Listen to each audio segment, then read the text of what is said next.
Hi, good evening, everyone.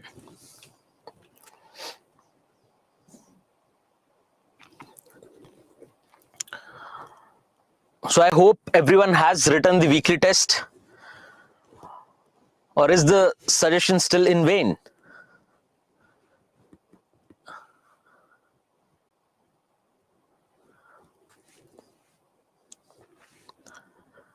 Did you try writing the weekly test?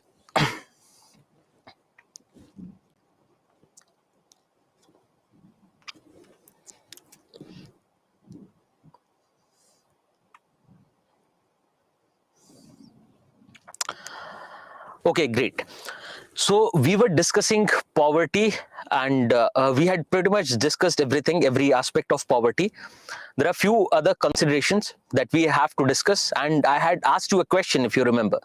On Friday, I had asked you a question whether we can look at poverty as a consequence of economic development, and we will come to that. Before that, as a precursor to our discussion on poverty in rural India, because I had asked you another question saying whether poverty in urban areas is basically overflow of rural poverty. So let's look at rural India first. So if you think about rural India, one is that everyone is, like most of the people there, are engaged in either agriculture or allied activities. And also you will find artisans, etc., working in rural areas. Now you see, with time there are multiple factors which have affected agriculture and agricultural economy in India. So let's look at the situation of rural India first. So if you think about small land holdings, because we say that most of our farmers are either small landholders or landless laborers, and we see that this size of this land holding has decreased over the years. That if you think about the concept of transferring property to on the male side. So, for instance, if there's a father, he has passed on the property to two or three of his sons.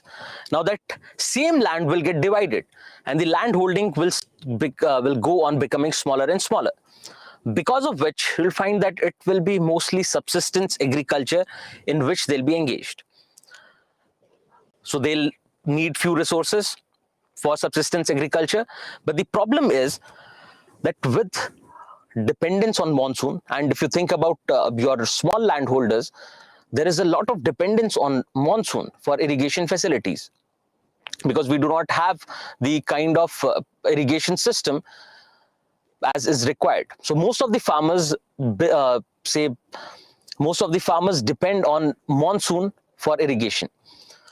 Now with unusual monsoon, with small sizes of the land, they're not able to have a surplus of produce. Yes, agriculture productivity has increased over the years because of modern techniques, but they do not have a lot of surplus. What do? They will try to move away from agriculture. Either they'll try to extract more out of the same land, then slowly, if you remember, that the land will go on degrading because of excessive use of fertilizers, pesticides, etc.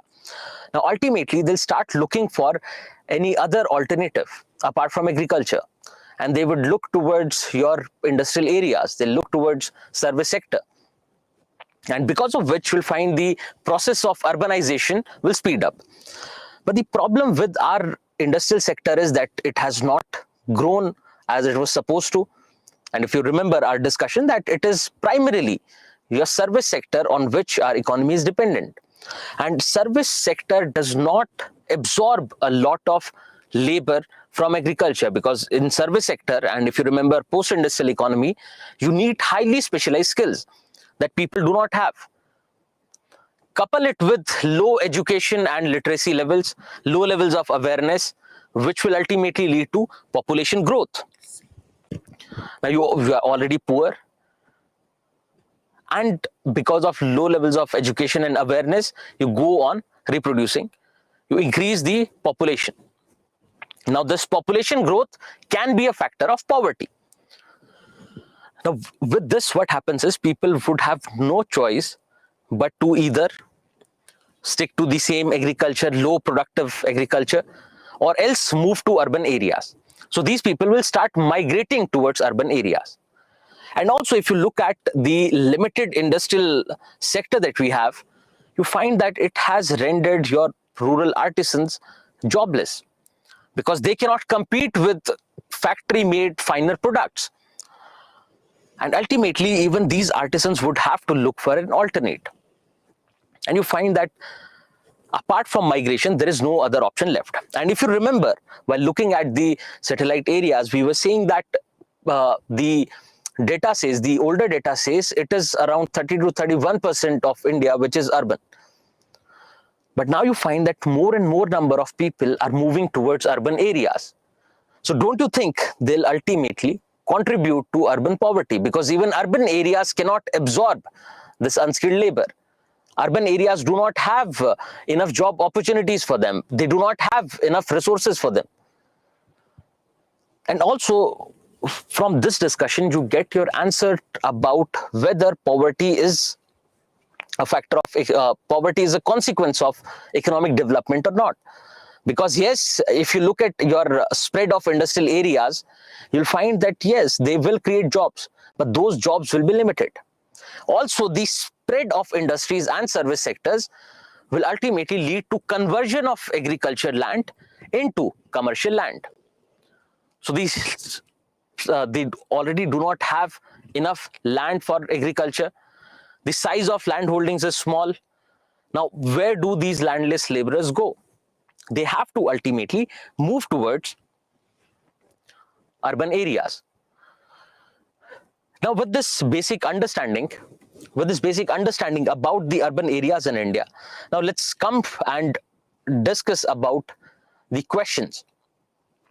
One idea is whether urban poverty in India is an overflow of rural poverty. Urban poverty as an overflow of rural poverty. To what extent can we say this? Now, one idea is how would urban poverty increase? Just think about this. How would the number of poor in urban areas increase? One is population growth in urban areas. And the other idea is migration from rural areas. Now, we know that it is not only migration which is contributing to urban poverty. It is population growth in urban areas as well. And it is not just limited to number of people moving from one area to other or number of poor people increasing. You find that even in urban areas, there can be other factors which contribute to urban poverty. Now, apart from these two, population growth and migration, can you suggest other factors which lead to urban poverty?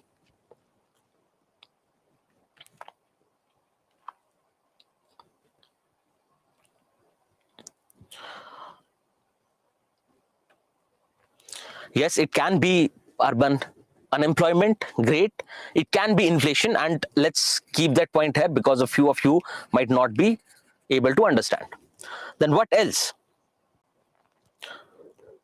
Population growth is done. High cost of living, great. Because in urban areas, obviously the cost of living is high.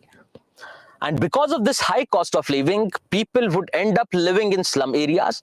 And in slum areas, you find that there is problem with sanitation, there is problem with availability of other infrastructure, which will ultimately contribute to urban poverty. Yes, so seasonal employment and unstable employment, great. No skills to sustain in industries. A lot of pressure on the limited resources. So yes, great.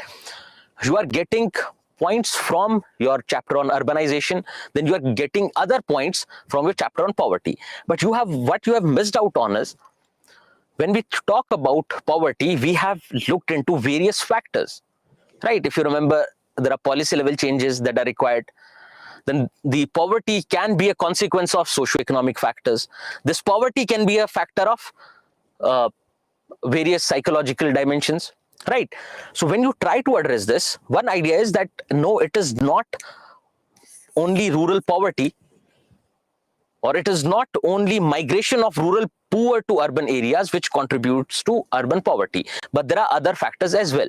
And what you do is you try to classify these factors into economic, political,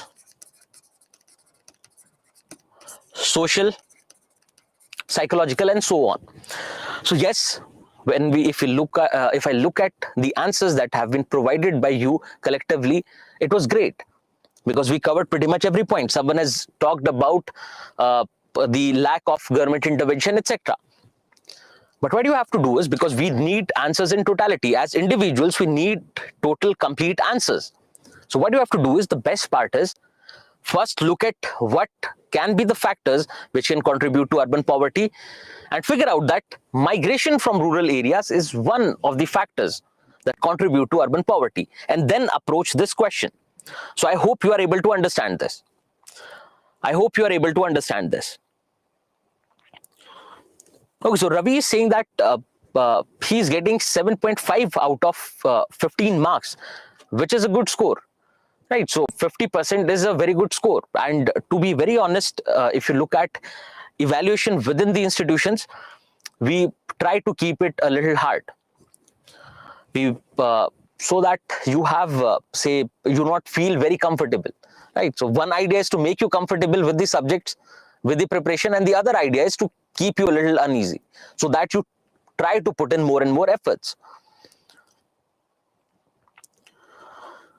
Okay, so the ones who are not able to, just what you have to do is, if you remember, what I was saying is that rather than writing, yes, you do have to write new answers, but at least once or twice in a week, what you have to do is take up the questions which have already been answered by you, look at the evaluation, look at the comments, and try to figure out where is it that you can put in efforts to improve, and write that answer again, and then think about what the score is, because it will obviously improve.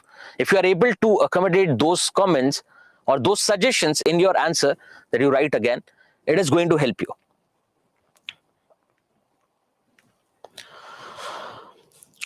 Okay, so this was the idea about urban poverty, and what I had basically done was, I had just picked up one factor.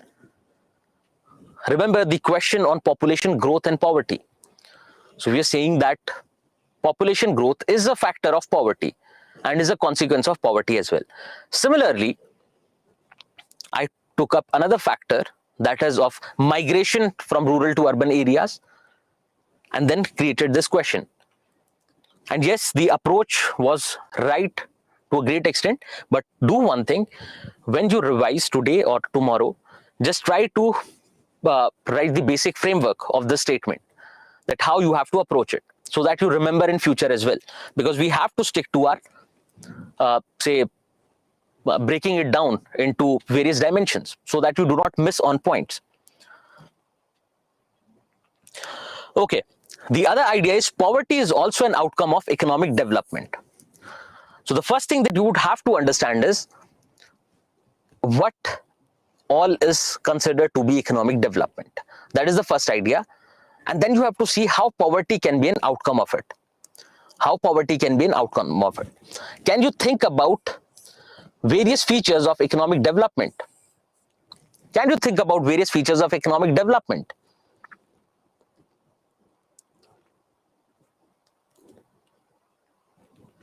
Dam is just an example of, yes, so the idea is infrastructure related growth. Great. Now this infrastructure can be meant for residential, industrial, or any other purpose. Then yes, economic development contributes directly to your gross domestic product. It will increase. Then this money will be invested in various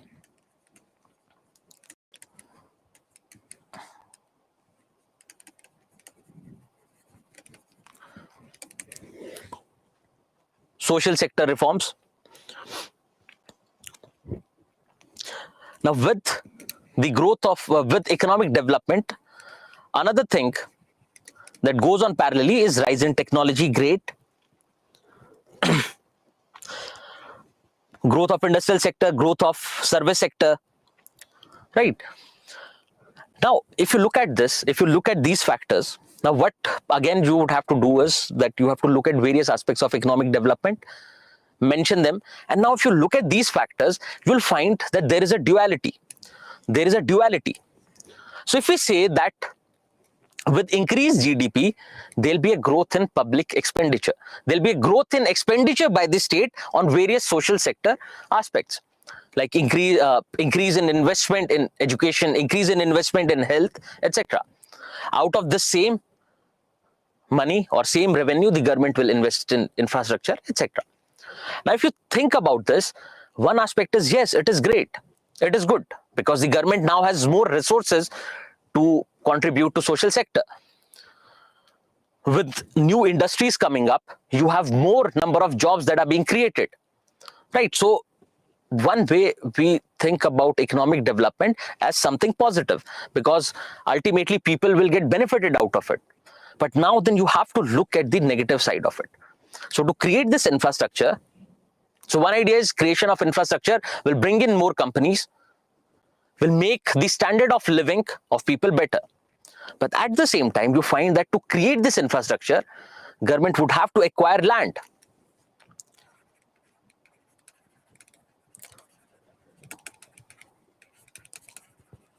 Where does this land come from?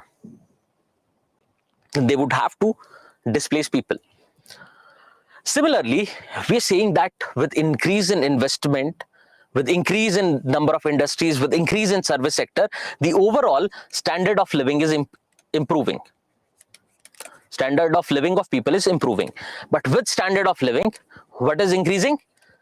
Cost of living as well. Why? Because your rent will increase, basic transportation services will be required in the cities, and cost of each and every day commodity that is being used will increase, will go on increasing. And that increase in cost will ultimately contribute to levels of inflation. So if we are saying that with development, there is betterment in standard of living, there are more industries coming up, but these industries are not able to provide jobs for the poor. Why? Because they need skilled labor. And if you think about poor, that they do not have education, their levels of skills are low, etc. So they are not able to accommodate these people. Similarly, with increased cost of living, there'll be a certain section which will be able to provide that kind of money. But then there'll be others, there'll be poor who would not be able to.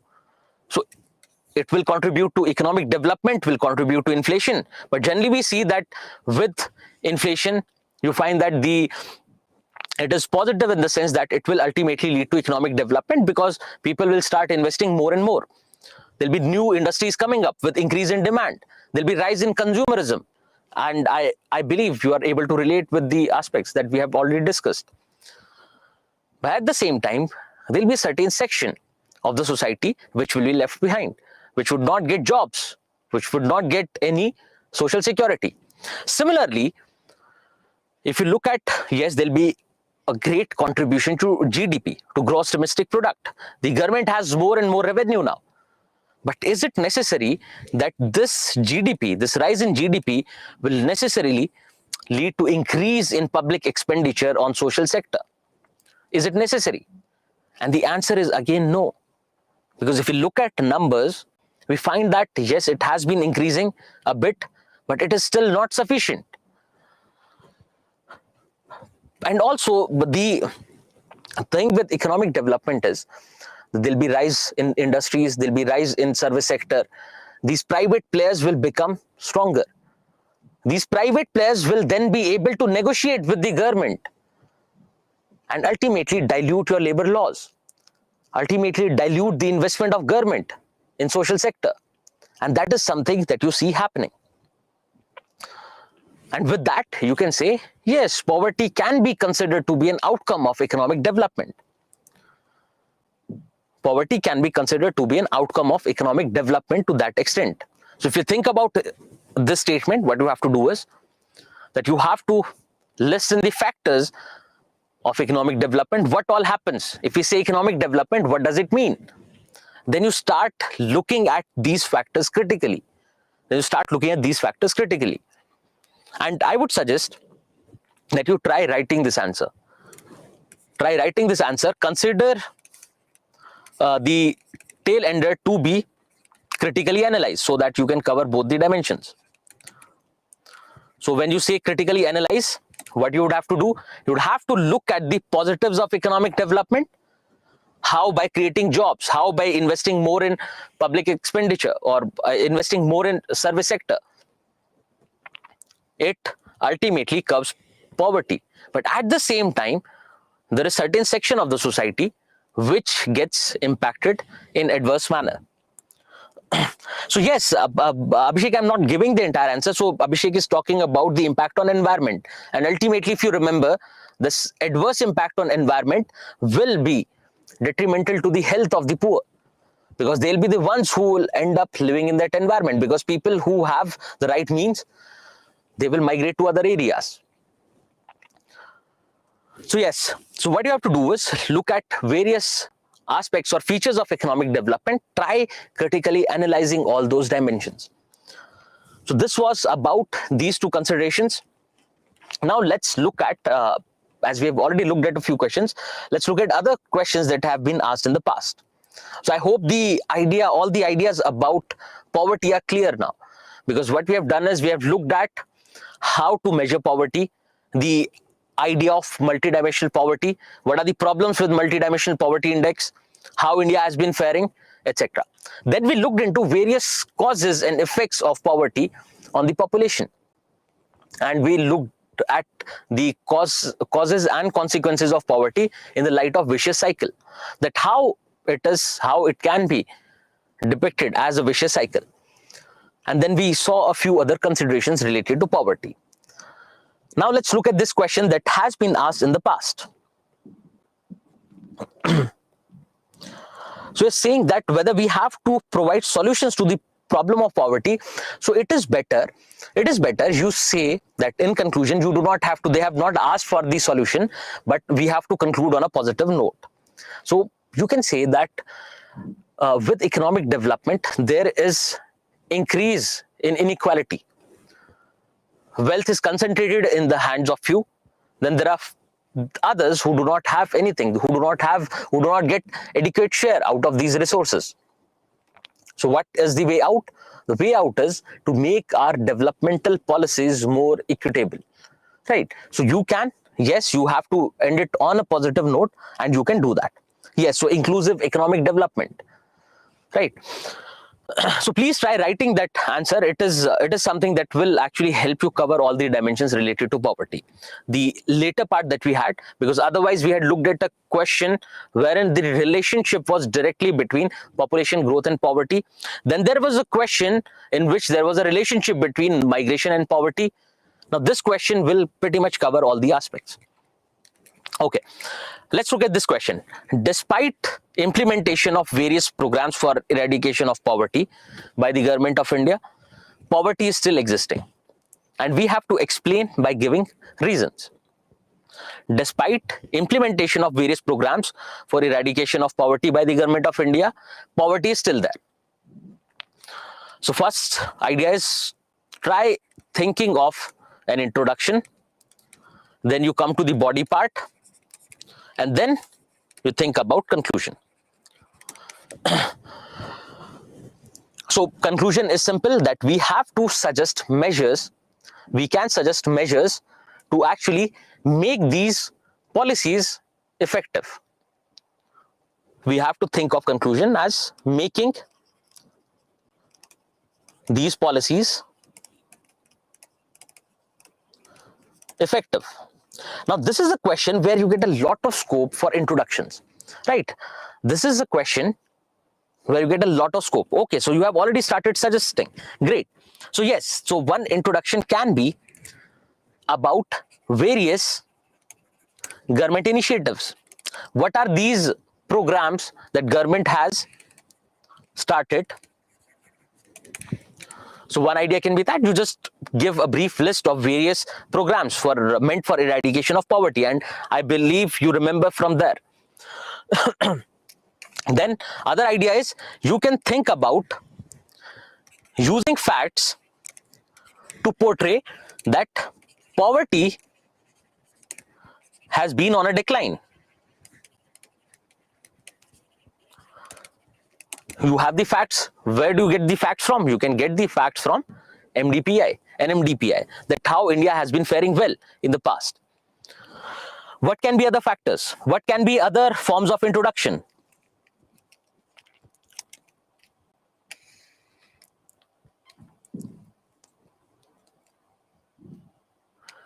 So yes, okay. Let's not talk about importance or significance of eradication of poverty, because that is not indicated in the question. That is not indicated in the question. So one idea is use various government initiatives to introduce your answer. Other idea is you can use various facts that portray a decline in the levels of poverty over the years, but it says that yes, poverty has been on a decline using these government programs, but ultimately you find that poverty has not ceased to exist. Poverty is still there. What can be the other idea? Okay, so now you are giving the examples from the similar thing that these are the various programs, etc. No, so we do not have to explain the intensity of poverty and the headcount here. We do not have to. That is not directly asked in the question. Now just think about it. Okay, let's slow down with the suggestions. Just think about it. So here they're saying that despite implementation of various programs for eradication of poverty, poverty is still existing, right? Now just remember from our discussion, can there be other ways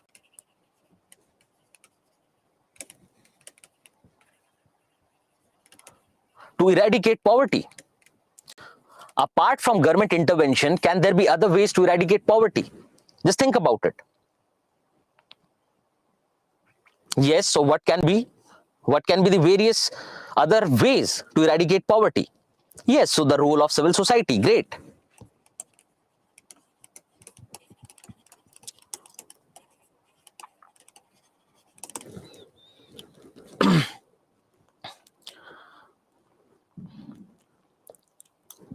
Increasing awareness of people, right? Developing rural areas. You have various other ways to eradicate poverty. If you remember from our discussion, we had looked at the problems and we were suggesting then and there itself in each and every dimension, right? So one of the dimension was political, that government can come up with various policies to eradicate poverty. Then there are other factors as well. So we can make people aware so that there is a dip in population growth. We can skill people, we can train people, etc. So those are mostly the initiatives of government for poverty eradication. Apart from that, there can be role of civil society. So other way can be to talk about other ways to eradicate poverty, so that you give them a glimpse that no, it is not only limited to say the implementation of various programs, or it is not just limited to government intervention, but there can be other ways to eradicate poverty as well. So there can be these three ways. Every way is equally good. So you do not have to worry that which way I start with. So you can use any of these ways. Now let's think about the body part. Now when think about the body part, it is primarily say targeting the implementation of government policies. That what are the lacunas in government policies because of which we are not able to say eradicate poverty completely from a country, right? So lacunas of the government policies, and particularly with regards to implementation. Now this is the question that you would have understood. We will come to this again, but this is the question that is more related to your paper 2, wherein we talk about the issues related to design and implementation of various government policies. Okay, so it can be directly a question from the framework that we are going to discuss ultimately in our last discussion. And there you'll understand that it is not just limited to implementation of government policies. There can be issues related to design of the policies as well. So therein you will get additional couple of points related to design as well. So the question puts the entire responsibility on implementation part, but yes, there can be flaws related to design of policy.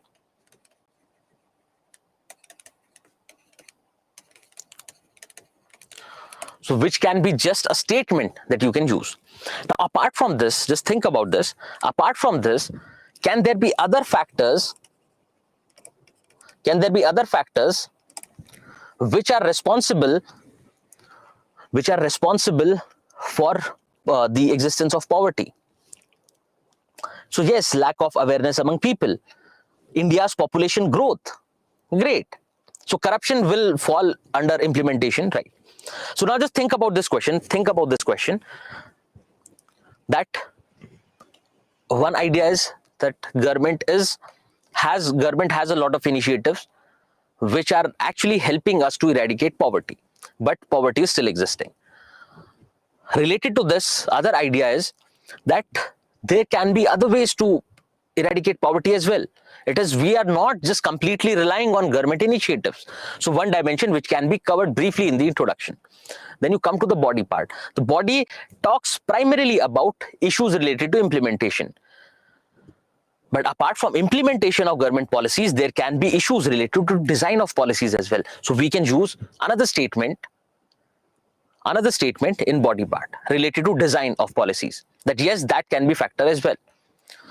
Then there can be other factors which can help us eradicate poverty that you have already suggested. So the main part of the body goes to this. If you look at body, if you think of the entire question, say the body gets somewhere around 80%. Out of that 80%, implementation of government policy gets another 80% weightage. So most of the weightage in the body part is given to implementation of government policies. What are the problems related to implementation? Then another 10% goes to what can be the issues related to design of these policies. And another 10% can be contributed to what are the other factors or what are the other ways of eradicating poverty. So I hope you are getting this answer in totality. You are able to understand this. And then in conclusion, we can think about how can we make our policies effective to eradicate poverty. So yes, okay, so Parag, we will discuss this design part, and you are right when you say inaccurate estimation of targeted population. We will discuss this. Corruption is also a factor, and I'll come to that. And I'm going to ask your suggestions related to problems related to implementation of government policies. Femina, you'll understand the role of civil society in eradication of poverty when we discuss civil society.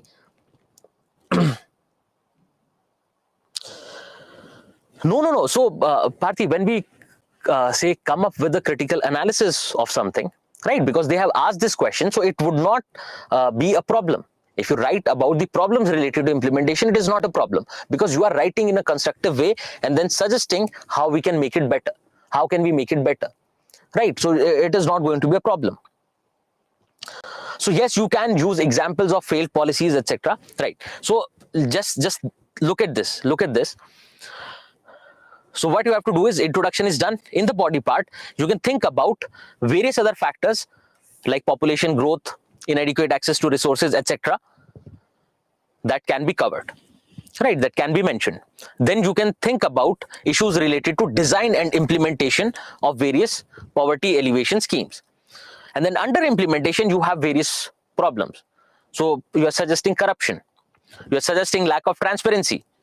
You are suggesting inadequate resources. You are suggesting flaws related to design, right? So all these pointers have been mentioned here. So for now, yes, you have a basic general understanding about problems related to implementation. But by the time we discuss our issues related to design and implementation of various policies, you will have a complete idea about how you have to approach this. For now, you have this. Try writing this answer. And when we discuss the last chapter, we'll break down everything and you'll get a clear picture of how to approach this implementation part. So please suggest if everything is okay. Please suggest if everything is okay. So just try writing this answer. Try to break this question down. And maybe while writing, you end up coming up with even better introduction. Maybe you come up with an introduction which covers all these aspects. Right. So rather than sticking to one aspect, you might get a good idea of integrating all these factors in that say limited scope of 3 to 4 lines. So try writing this answer. In the body part, yes, you will face a little challenge when it comes to implementation of government policies, because right now you would have to think about it. Right now you would have to think, and your thoughts would not be structured. That how corruption, say corruption is very simple. That yes, then what about other parts of implementation? Because there are various parts to implementation. Implementation of a government policy or program is in itself a process, and which we will break down and discuss again. So please try writing this, and we have given, so the content that you might have till now will be sufficient to get you 50% marks. That would not be a problem. If you're not able to, just go through this. Okay, these are primarily issues related to implementation. Now, whatever problems you face in implementation, try to fix them in conclusion, as suggestions how we can make our policy effective. So fix issues related to design, fix issues related to implementation. So in implementation, if we say there is no transparency, the central government is not providing resources in time, the central government is not caring about the local needs of the people. They just come up with schemes that are imposed on various districts. So whatever problems you encounter, you try to provide a solution in the conclusion part. Okay, let's look at another question. An essential condition to eradicate poverty is to liberate the poor from the process of deprivation. Substantiate this statement with suitable examples. An essential condition to eradicate poverty is to liberate the poor from this process of deprivation. So you have two questions now. One is, what is this process of deprivation? And the other question is, apart from this essential condition, what can be the other conditions? What can be the other conditions to eradicate poverty? So we have to stick to our body part, wherein we would have to talk about how we can eradicate poverty by liberating the poor from this process of deprivation. So we have to first understand this process of deprivation. So your introduction can be, what can be the other conditions to liberate the poor? Similarly, you can come up with say some kind of suggestion in the conclusion part. But now think about this process of deprivation. So what is deprivation? If you remember, we were saying that they're deprived in each and every factor, in each and every dimension. So they're deprived of the political power, they're deprived of the economic power, right? They're deprived of various social services. That is what deprivation of the poor is. Now, what is this process of deprivation? Can anyone suggest what is this process of deprivation? So deprivation we understand. If we think in terms of relative poverty, we see that they are deprived in each and every factor. There is, yes, inequality. But what is this process of deprivation? Perfect, Anurag, you are thinking in the right direction. Anyone else?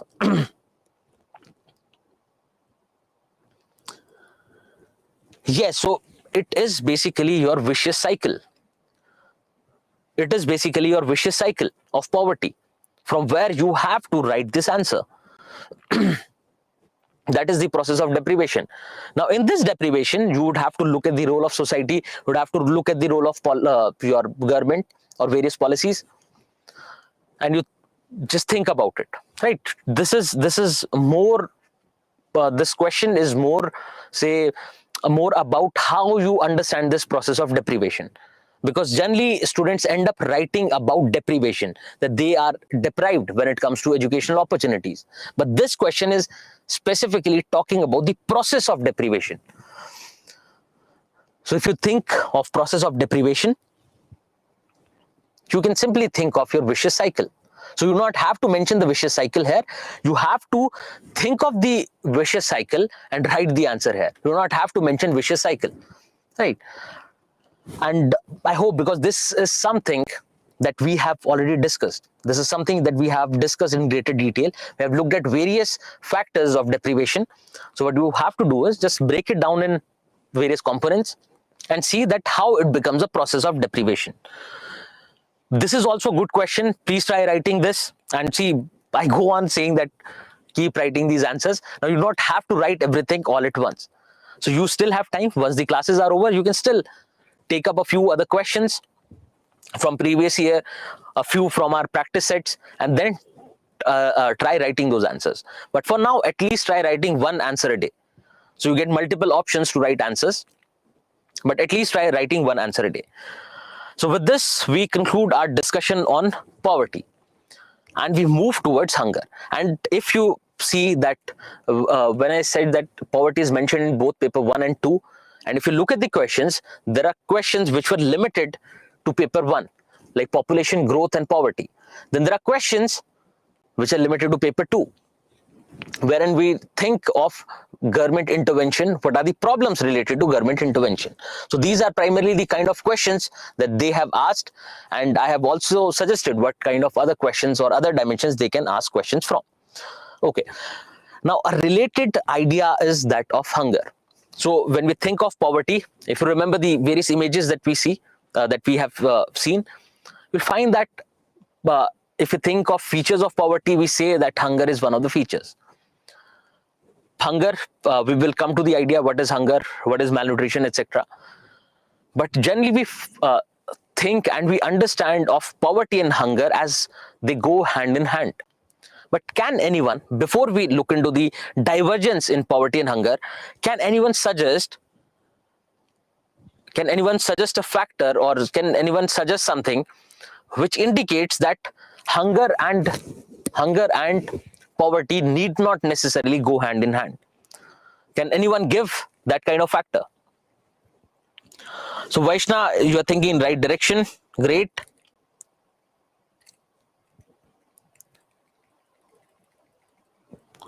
Yes. So see, with hunger, there are related aspects of nutrition, malnutrition, of food insecurity, etc. And you find that it is not only poverty which will contribute to hunger. When it comes to hunger, when it comes to problems of malnutrition, etc., there are other factors as well. It can be your lifestyle, the food you eat, the kind of, say, information you consume, because ultimately that can also, because if it leads to a mental health issue, that will also affect the levels of nutrition. So we will come to all that. The only idea is you just understand that it is not necessary that poverty and hunger go hand in hand. And also they have asked a question in the previous year wherein they talk about the divergence between poverty and hunger, and you'll understand the divergence. Now, when we were looking at various indicators of poverty, and particularly multidimensional poverty index, we were seeing that we are doing good. We are doing better every year. Right, so there has been a decline in multidimensional poverty in India. But when you look at hunger, and this is from your global hunger index that will be discussed in detail, do not worry about it. If you look at this global hunger index, you'll find that the scale says starting from 0 to 50, the levels of hunger are increasing. Right, so towards 50, it is becoming extremely alarming. India right now is here. But if you look at the situation of India, for years, it was on a decline. Right. It was declining. But now with the current numbers, you find that it has increased. From 28.2, it has become 29.1. And at the same time, we say that there has been a dip in levels of poverty. There has been a dip in levels of poverty, but at the same time, we see that there has been a rise in the problem of hunger and the issues related to hunger, which shows a divergence between poverty and hunger. That it is not only poverty, or poverty is not the only factor of hunger. There can be other factors as well. And then with this, you would have to understand the basic concepts of nutrition. What we'll do is, I will suggest a few questions and we'll try discussing those questions so you understand nutrition in totality. Now also, you look at this data from your NFHS 4 and 5. So we are coming to hunger. Just look at a few things so that you understand it does not go hand in hand with poverty.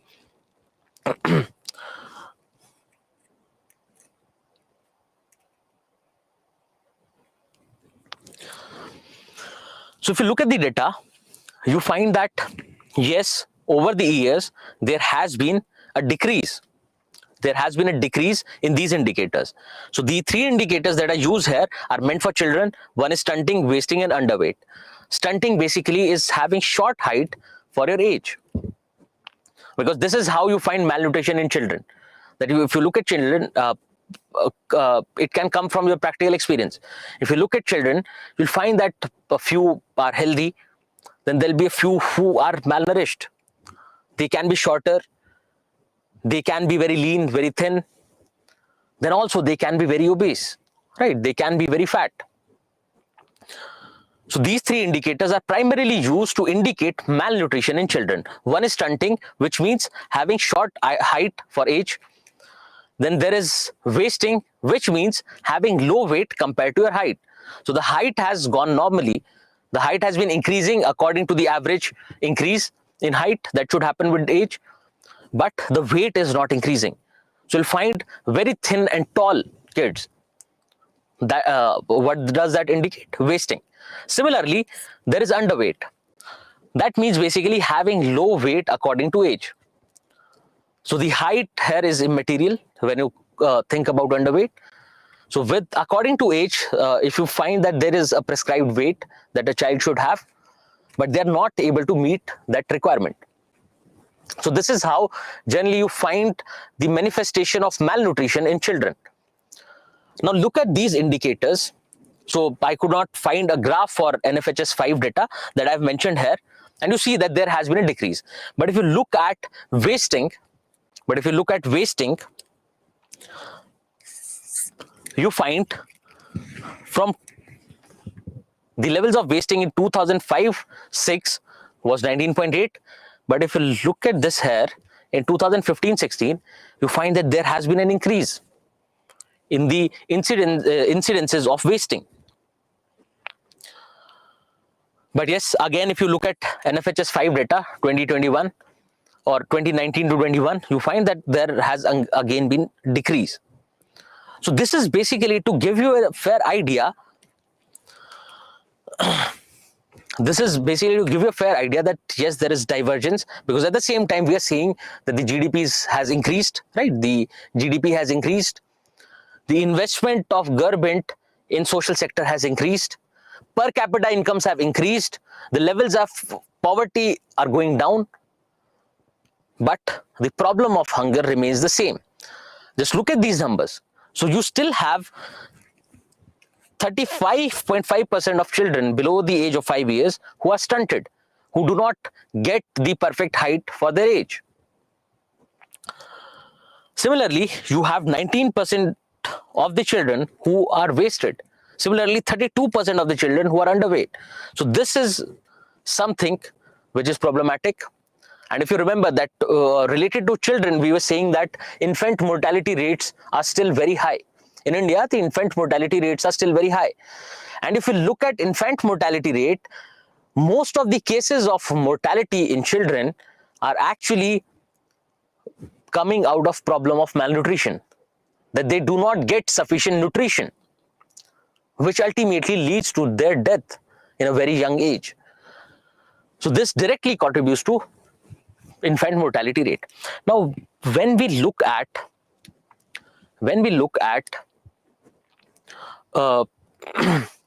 the chapter on hunger, we'll first try to understand what is hunger. Is hunger a problem? Because a few of you might already be hungry, right? So there are few of you who will always start talking about break. When is the break, right? So you get hungry. Is it a problem? Not so much so. Then there can be problem related to malnutrition. Then there can be problem related to starvation.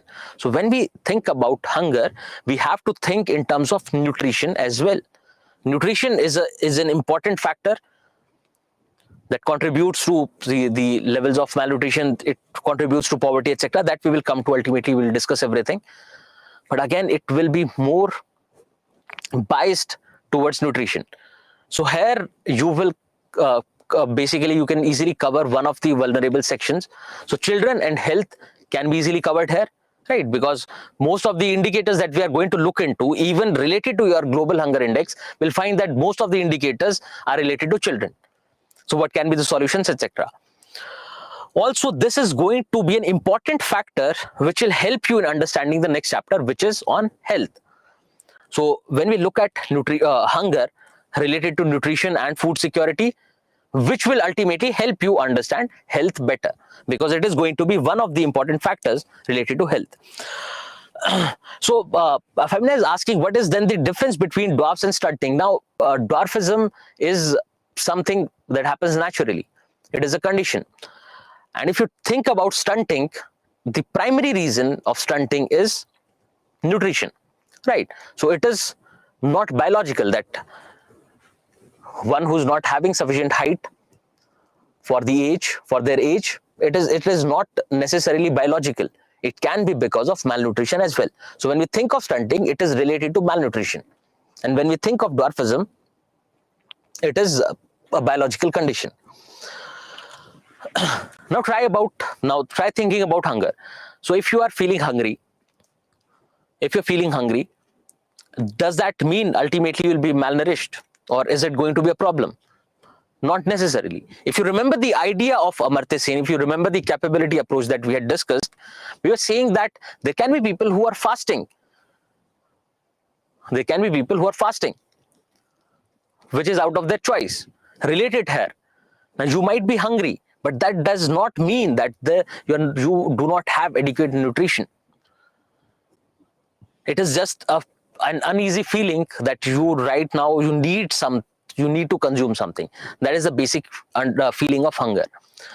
Now think of malnutrition.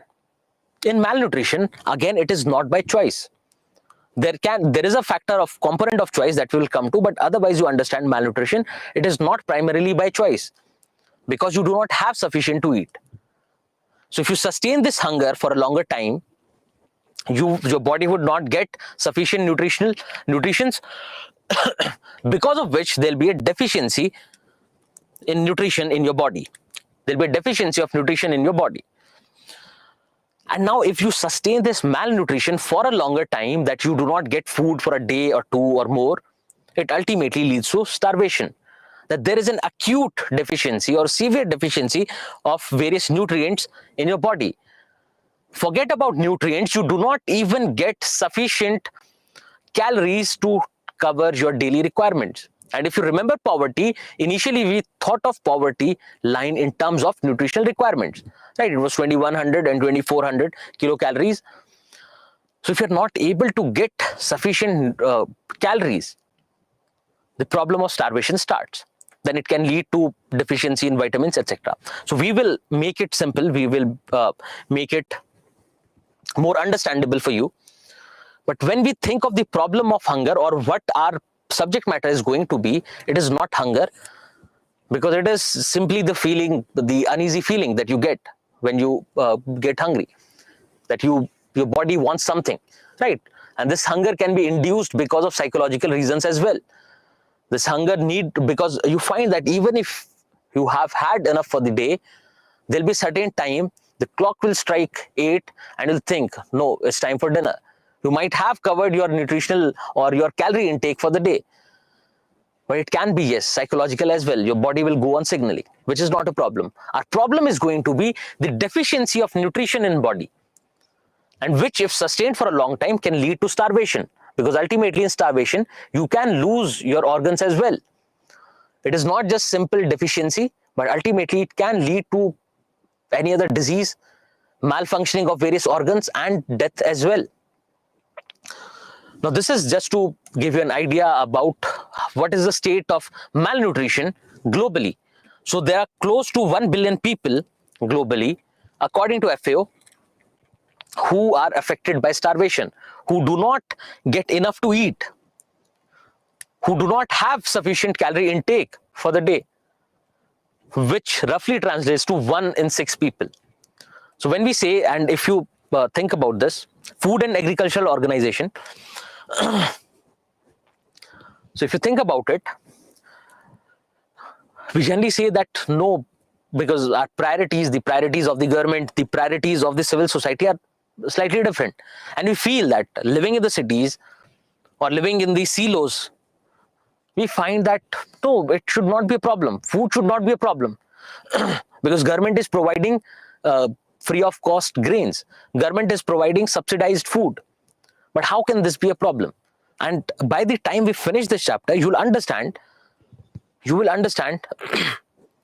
that this is a serious problem. Looking at the numbers, you find if 35% of the children are stunted, which is a big problem, because yes, there can be other factors that lead to the stunting or wasting, underweight, etc. But one of the primary factors is malnutrition, that people are not getting sufficient to eat. And if you now think of malnutrition, it generally manifests in two ways. One can be undernutrition and the other one can be overnutrition. What is undernutrition? You're not getting sufficient calorie intake. Because you do not have sufficient calorie intake, you do not get enough nutrition for the body. Because getting calories is one thing, quality of those calories. Now, a few of you might be gym freaks, right? And they understand this very well, that it is not just about calories. It is not just about eating anything. It is more about nutrition. What nutrition do you derive out of it? So it should have all the essential vitamins, minerals. It should have protein, fats, etc. in the right amount. That is what nutrition is. That is the idea of your balanced diet. Right. So it is not just related to protein and carbs. It is not just limited to protein, carbs, and good fats, but it extends to your various vitamins and minerals as well. So if you think about this, one form of malnutrition wherein your body is not getting sufficient nutrition can be because of undernutrition, can be because of not getting enough calorie intake. And the other idea is overnutrition. So overnutrition is something that most of you will be able to relate to, that just because we are eating this fast food, processed food, which does not have any nutrients, it is not nutritious, it is just empty calories. So yes, you are consuming sufficient calories, and maybe more than sufficient, more than your requirement, but you are not getting enough nutrition out of it. So that is the idea of overnutrition. Then related to this, related to the idea of malnutrition is the deficiency of vitamins in the body. And this is something you find becoming very popular, very common now, that people have micronutrient deficiency in their bodies. Yes, they are having enough macronutrients, they're having enough proteins and carbs, etc., but there is no diversity on their plate. They're not consuming these nutrients or consuming these macronutrients from diverse sources. And if you think about this, you think about the push of government towards millets. So traditionally in India, people have been eating a lot of millets. So if you are from north, the common millets that are used are bajra, etc. Then if you are from the south, then generally it will be more about ragi, your foxtail millet, etc. So there has been a history of consumption of millets in India. But over the years, we shifted more towards other grains, rice, wheat, etc. But now government is pushing again towards millets. Why? Because they have these essential micronutrients, right? So this push towards millet is to bring diversity on your plate so that you do not suffer from problems like micronutrient deficiency. So this is the idea of malnutrition. Now we are saying that this malnutrition can happen because you are not having enough calories. It can happen because you are not having enough nutrition, right? So what you have to do is you have to think about what can be the various causes. Because if you look at it from a broader perspective, you only have two reasons: that people are not able to eat, say, not able to consume sufficient calories, or people are not taking nutritious food. That is what will lead to malnutrition. But now you have to break down these factors to figure out what can be the solution. So if your calorie requirement is not getting covered, it can be a problem with availability of food or not. Because food is not available. Then it can be about affordability of food, that this nutritious food is not affordable. Now this availability can be broken down into various factors. Can now someone suggest, as I have already given you idea, that it can be because sufficient food is not available. But what can be the factors because of which this sufficient food might not be available.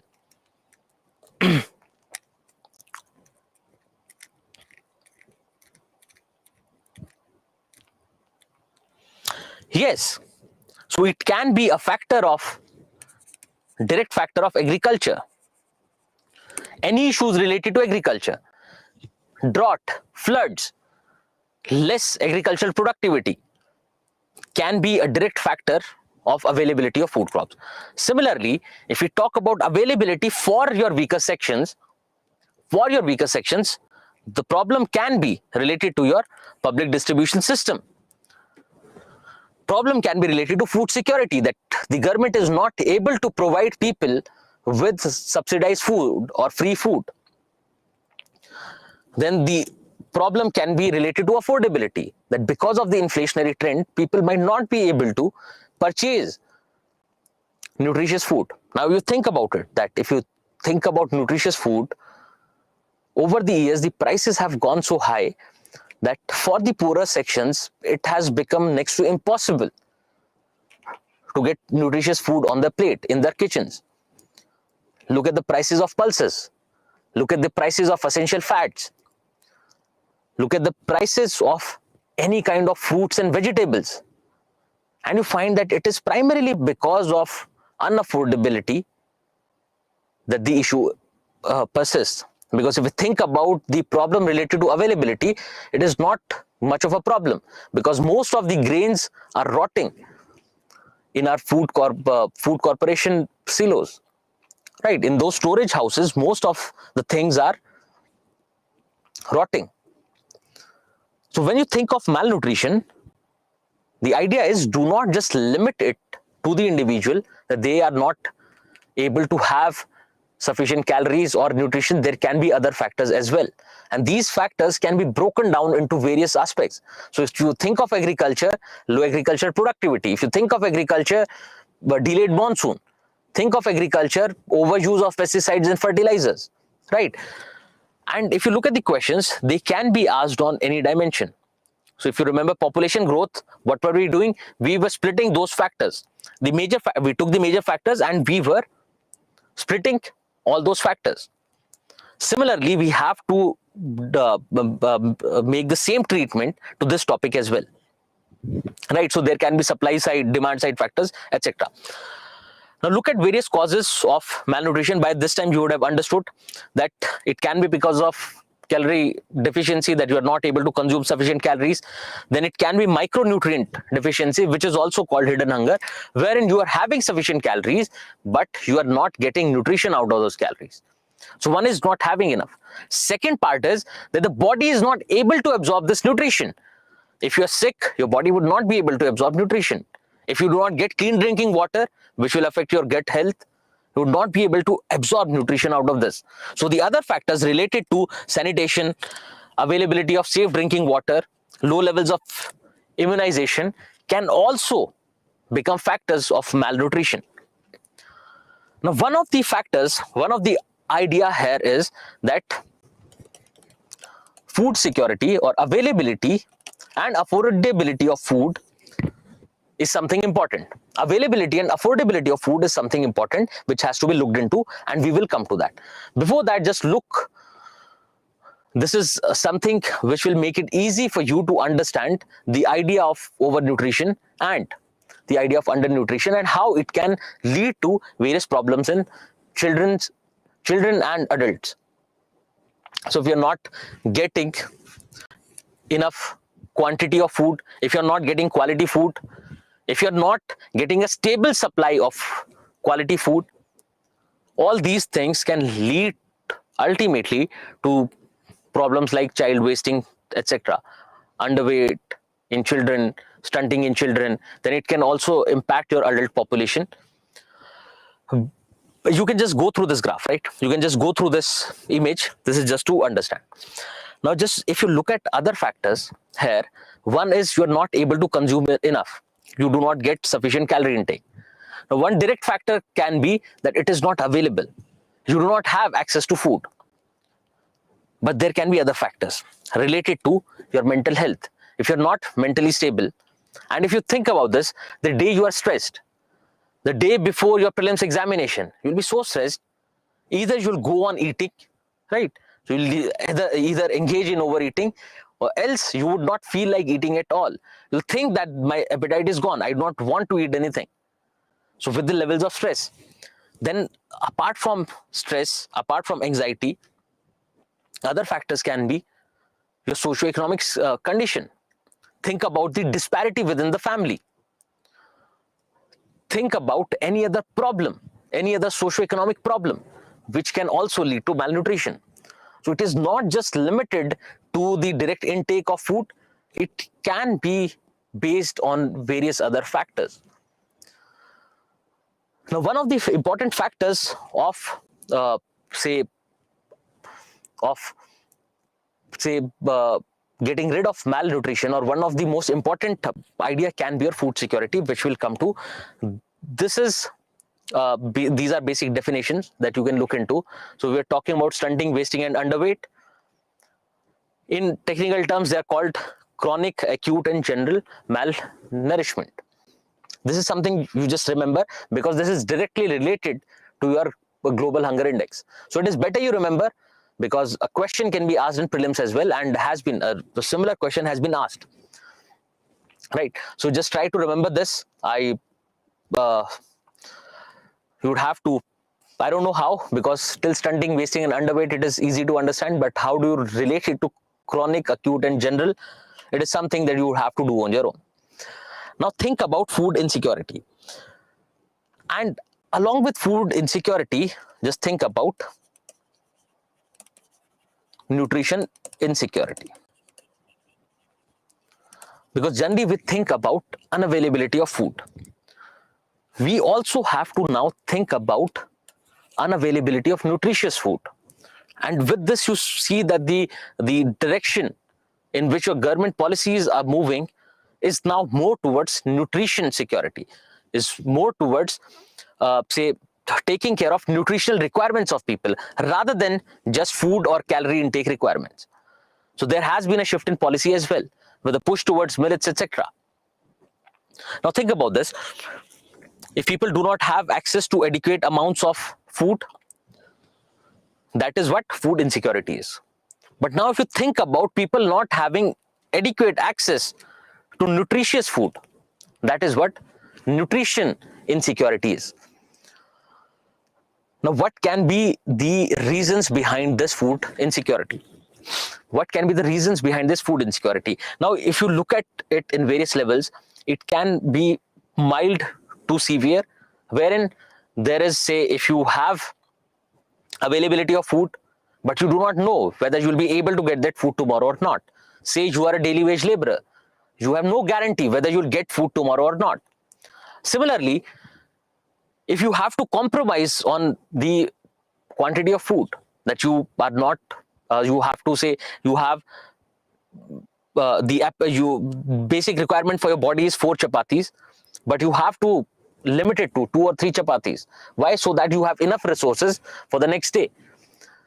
Then it can be about reducing the quality of food or compromising on the quality of food. So it may be limited to a few vegetables which are cheaper. For example, potato, which is generally cheaper compared to any other nutritious vegetable.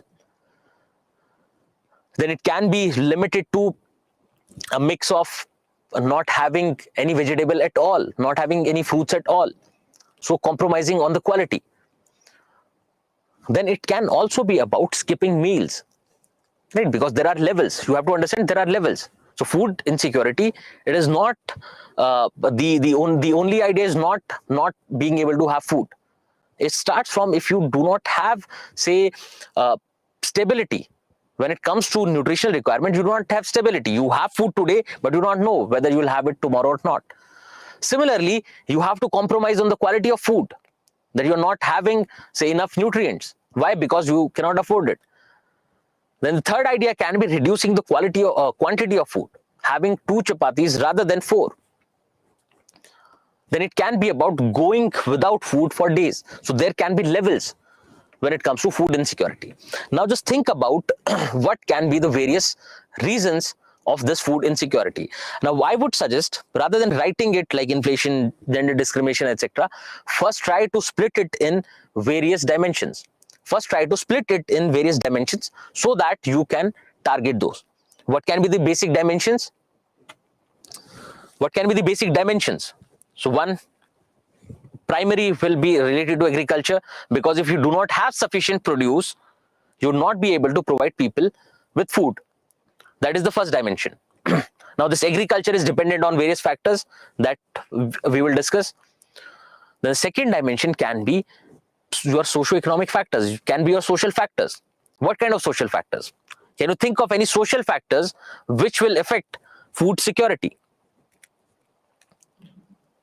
Yeah, so economic factors, social factors, then the factors can be political as well. Let's think about social factors first. So yes, gender discrimination, that the women of the house or the female members of the house have to compromise on food.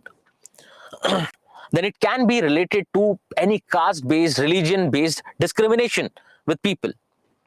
Then it can be, yes, related to your class, that which section of the society are you coming from. Yes, there can be other factors like superstition. There can be other factors like think about not having eggs, right? So if you think about egg, it is something that is considered nutritious, and most of the doctors, any kind of nutrition expert, will go on, say, vouching for eggs, that provide eggs particularly to children, but because of various socio-cultural reasons, not having eggs for that matter. Then yes, there can be economic factors like inflation. There can be economic factors like fiscal deficit of the government, if you remember from poverty.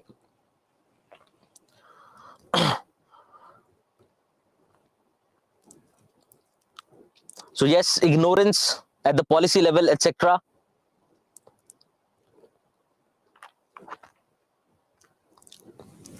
Okay, so you understand these factors very well.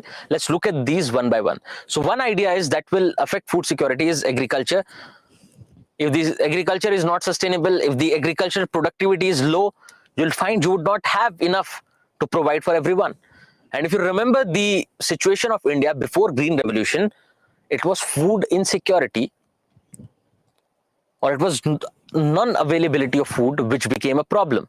And then hence the push towards Green Revolution. But now we find that food security at the government level, at the level of the state, is not a problem. We have sufficient, say, food available for our population. Now, there can be various other factors related to agriculture which will decrease the productivity, which will decrease the amount of produce. These factors can be erosion. These factors can be related to disasters, not having regular monsoon because of climate change, etc. Not having, say, the availability of irrigation infrastructure, not being able to purchase good quality seeds, not being able to use any kind of manure for your crops, etc., which will directly impact agriculture. So need not go through, see, every detail of agriculture. You can understand one factor is agriculture, on which food security is dependent. Then there are various other socio-cultural factors. So one is the gender inequality that persists. Then the problem related to the amount of resources you have, problem related to poverty, then related to your lifestyle. That someone was suggesting that the moment he or she crosses Domino's, it becomes irresistible for them to not have or to not stop by and have it. So issues related to your lifestyle, that we have a very sedentary lifestyle. The food choices that we make are very poor, which are ultimately detrimental to our health. Similarly, if there is the family size is large, that the household would not be able to provide everyone with the resources, and ultimately you'll find that your gender insecurity or gender inequality, etc., is based in this large family size and the unavailability of resources. The not being able to have clean water, not being able to maintain sanitation, because this will ultimately would not or stop your body from absorbing the nutrition that you're having. Then uneven distribution of agricultural resources, What is that? That there are people who are landless laborers, there are people who have very small land size or land holdings. Now on that very small land holding, it is not possible to have, say, productive agriculture, right? And if you remember, we were talking about what can ultimately lead to, lead to the formation of the joint family, right? What can lead to formation of a joint family?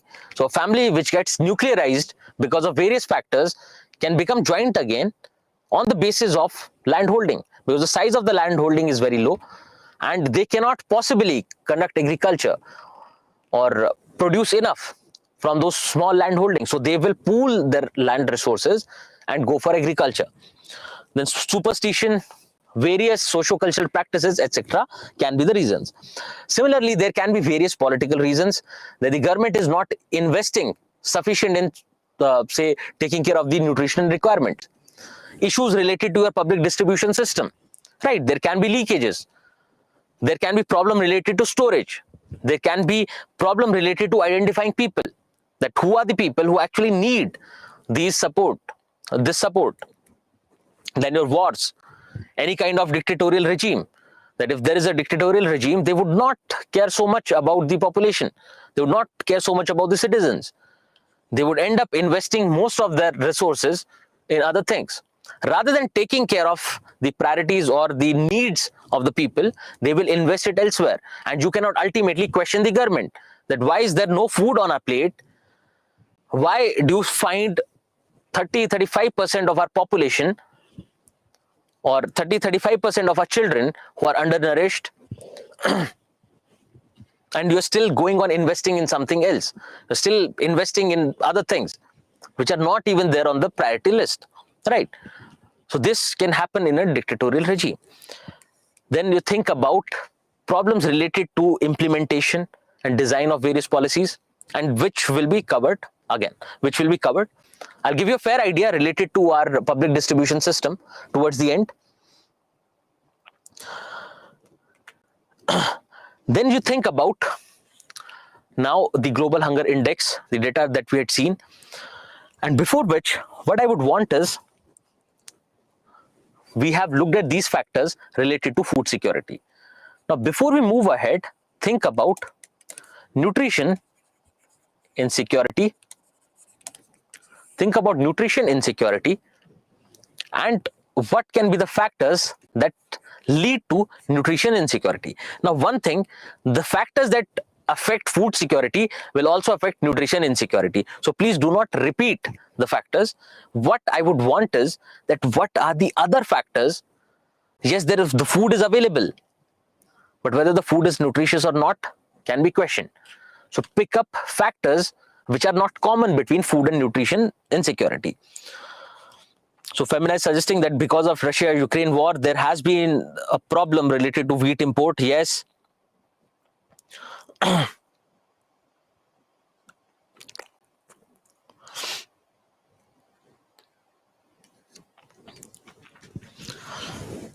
No, do not. Okay, yes. So your food choices, great. It was mentioned there, but now you think about it. We will come to it.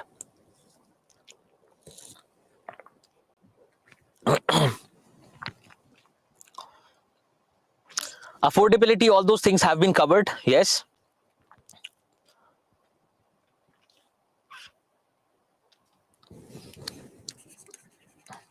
Awareness, great.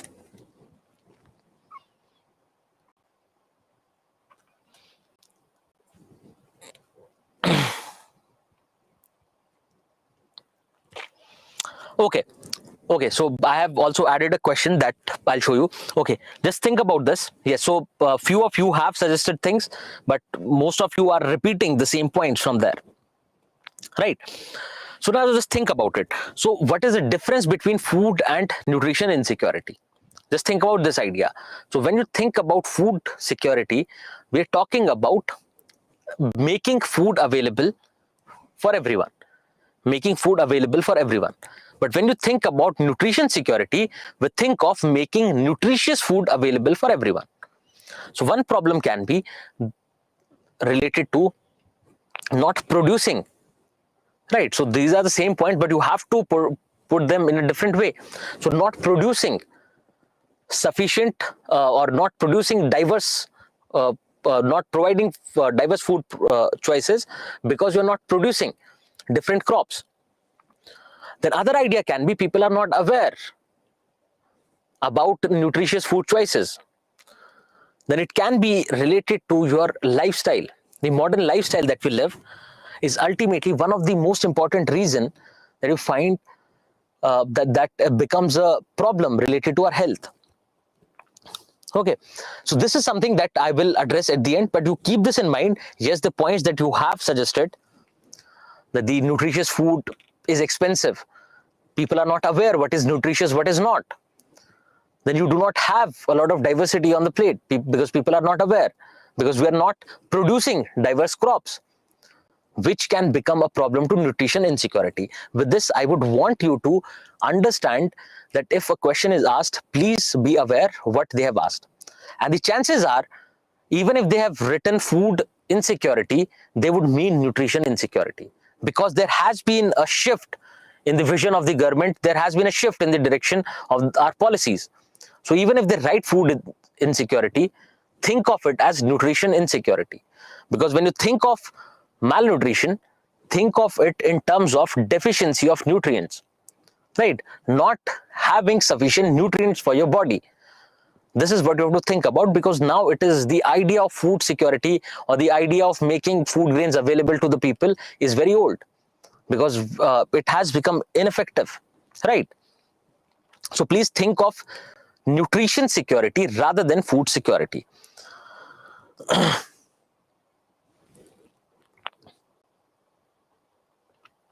So yes, newer practices, modern practices like excessive use of fertilizers, etc., they ultimately lead to say a deficiency of nutritious content in the crops, production of low quality of food grains, etc. Okay.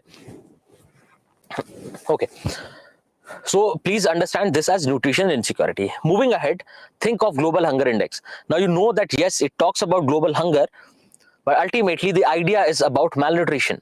The idea is about problems related to malnutrition and taking care of that, right? So it is not just the hunger that the general feeling of hunger that we get. Now this global hunger index is an annual report published in the month of October every year, and you see that every year they'll publish it in October. Every year the Indian government will come up with the same argument, saying that there are problems related to this global hunger index. And this is a report. Yes, it was not there for 1 year, but you find that it is not perfect. No report can be perfect, right? Because ultimately they rely on sample survey data. There are problems related to this that will come to, but you understand this, that we cannot just say that this is problematic and it's either you have to change the methodology or we are not accepting this. Why? Because if we can accept the multidimensional poverty index, which is also based on sample survey report, why not this, right? So they are based on the data that is going into this, making this global hunger index or into a multidimensional poverty index, are coming from the same source. So why at one place we accept that, we're saying that we have done wonderfully well, at the same time reject this global hunger index? That we will come to.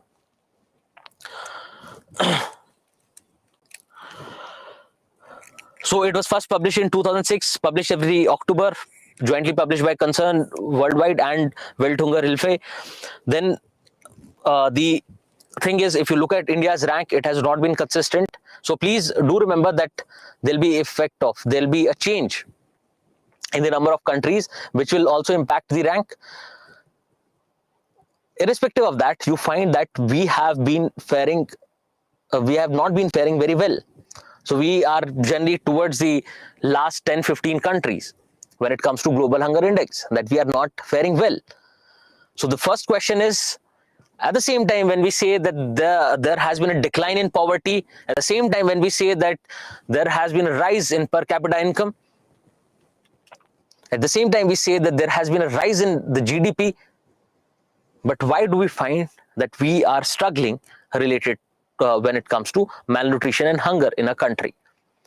So there is definitely a problem related to our developmental strategy, isn't it? There has to be a problem with our developmental strategy, that in few indicators we are faring well, but when it comes to something as crucial as nutrition, we are lagging behind. And keep this question in mind, we'll try to answer this by the end of the lecture. If you look at the rank of India, as already suggested, that, or if the level of hunger, we see that there has been a rise in the level of hunger in a country compared to the previous year. And this is the same timeline in which we were saying that India has improved in terms of poverty, in eliminating poverty. See, Mithun, how it is related, how per capita income is related to hunger. Just think about this. One of the important indicators of economic development is per capita income. That on an average, the per capita income of people is increasing.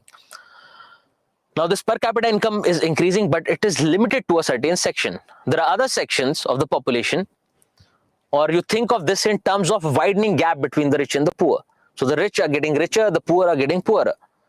This is what it indicates, right? Because traditionally, increase in per capita income has been directly related to development, economic development of a country. But now we see that with changing dimensions of development, with change in understanding of development, with newer indicators being added to our list of etc., we find that it has become redundant, and that is where we say that there is a gap or there is a problem with respect to our developmental strategy. Now, if you look at this global hunger index, you'll find 4 indicators here. One is undernourishment. Undernourishment in general public. It covers both adults and children. Then child stunting, child wasting, which have already been suggested that what is it. So child stunting, child wasting, and then child mortality. These are the 4 indicators on the basis of which your GHI score or global hunger index score is calculated. Now, just think about this. Now, just look at this. If you're saying, because we have to figure out what can be the problems, right? Before we look at what government says, what is the government's stand on this, let's look at the problems ourselves. So first idea is, yes, these indicators are related to nutrition. These indicators are related to hunger, because one of the most important factor of child mortality is what? Malnutrition. Similarly, child stunting and child wasting are directly dependent on malnutrition. Then if you think of undernourishment, it is also dependent on availability of and quality of food. Now just look at this, look at these indicators. Do you think there is any problem with these indicators? Yes, so Vaishna has highlighted, look at these factors, look at child stunting, child mortality, child wasting. 3 out of 4 factors are related to children. So if we're talking about global hunger index, we're saying that it is portraying the level of hunger or malnutrition in the entire population. But if you look at the factors, 3 out of 4 factors are related to children.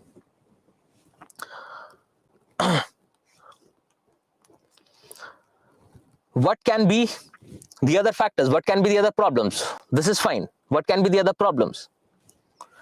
Others, can you think about it? So one idea is, you can always question the data. You can always question the data that is being used, which is ultimately sample survey data.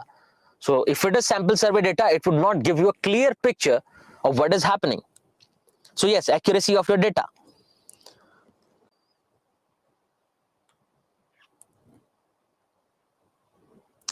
So Ravi, I'll tell others as well. So that is something that will come up as a counter argument. The one that you have suggested is a counter argument to this problem. Let's try to highlight the problems first, and then we'll come to the counter arguments. So yes, weightage that is being assigned to all these indicators can be questioned.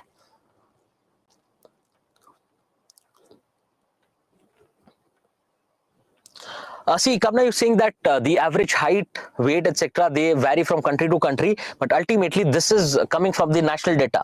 So it is basically coming from the data of our own country. Yes. So how about maternal mortality? Okay, so before that, that has already been questioned, that because most of the things are related to children. Just think about this. Is child mortality or is malnourishment the only factor of child mortality? Is malnourishment the only factor of child mortality?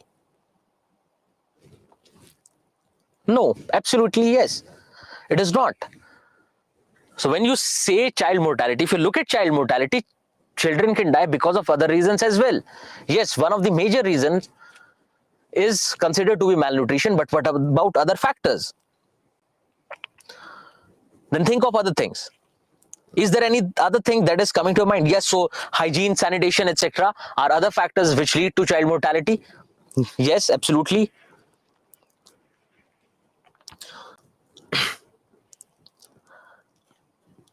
Okay, so it does not capture the, say, issues related to gender disparity in a country. Yes. Okay.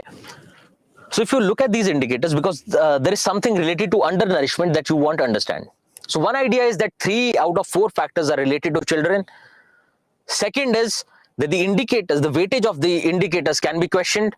Third is the data set itself can be questioned, that it is coming from sample survey. Then the fourth point is that if you look at child mortality, it is not the only factor, the only malnutrition is not the only factor of child mortality. It can be other factors as well. And when it comes to undernutrition, you'll find that the survey that they have done for undernourishment of population, it is based on an opinion poll, and the sample size of that poll is 3,000. Think about the population of a country and look at the sample size, that is of 3,000 people. And this opinion poll consisted of questions like, did you feel that you would not get food? Or do you feel any insecurity related to food in the past or this week or today, etc.? So these are the kind of questions that are asked. It is basically an opinion poll, because think about it. You might have all the resources, but you might feel that this is not enough, which is basic human tendency, right? And also the sample size is very low. So yes, Abhishek, we can question the data. First, what we are trying to do is we are concluding the arguments of the government against this global hunger index. Other thing is we can come up with suggestions. What could have been made better in this global hunger index, right? So that we will come to. Now look at the counter arguments. So why children? Why 3 indicators related to children? As Ravi has suggested, and that is what the answer is, that if you think about the health of children, children bear the most priority in families, right? If you remember, joint family centered around children.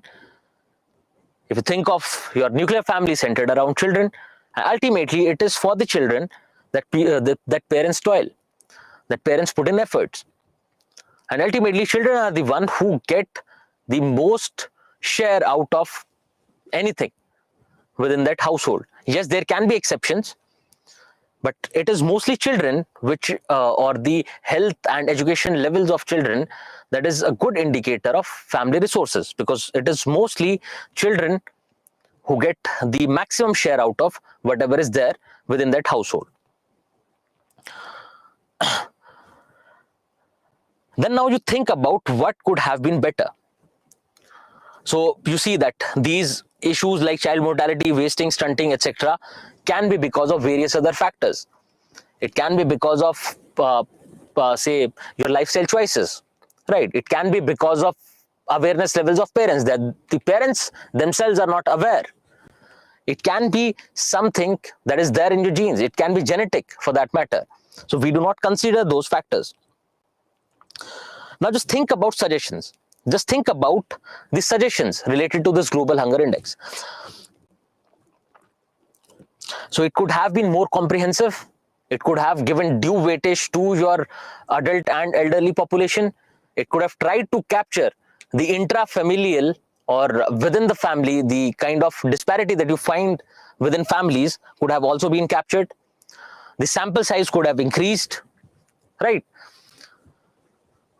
If you think about child mortality, they could have taken up the cases of child mortality or the numbers of child mortality which were directly dependent on the levels of malnutrition,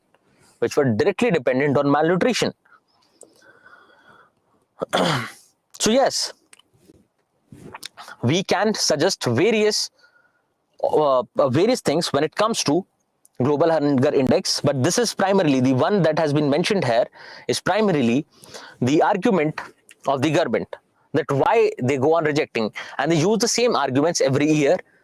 Every year in the month of October, you will find in your PIB government coming up with the counter argument. Okay, now so we have looked at hunger. We have looked at hunger and malnutrition being a problem. We have looked at various causes of malnutrition, because it is not just limited to your household sphere. It is just not limited to the availability and affordability of food. There are a range of factors which have to be considered. Then we have pretty much understood the suggestions, right? What can be the suggestions? Now I'll make this thing clear, and what I'll do is I'll definitely add a question in the upcoming weekly test from this thing. So now you see that there are multiple factors which affect malnutrition. One question can be a comprehensive one, asking about all the factors of malnutrition. Then there can be a specific question as well. Specific question like policy intervention or government intervention and hunger or malnutrition.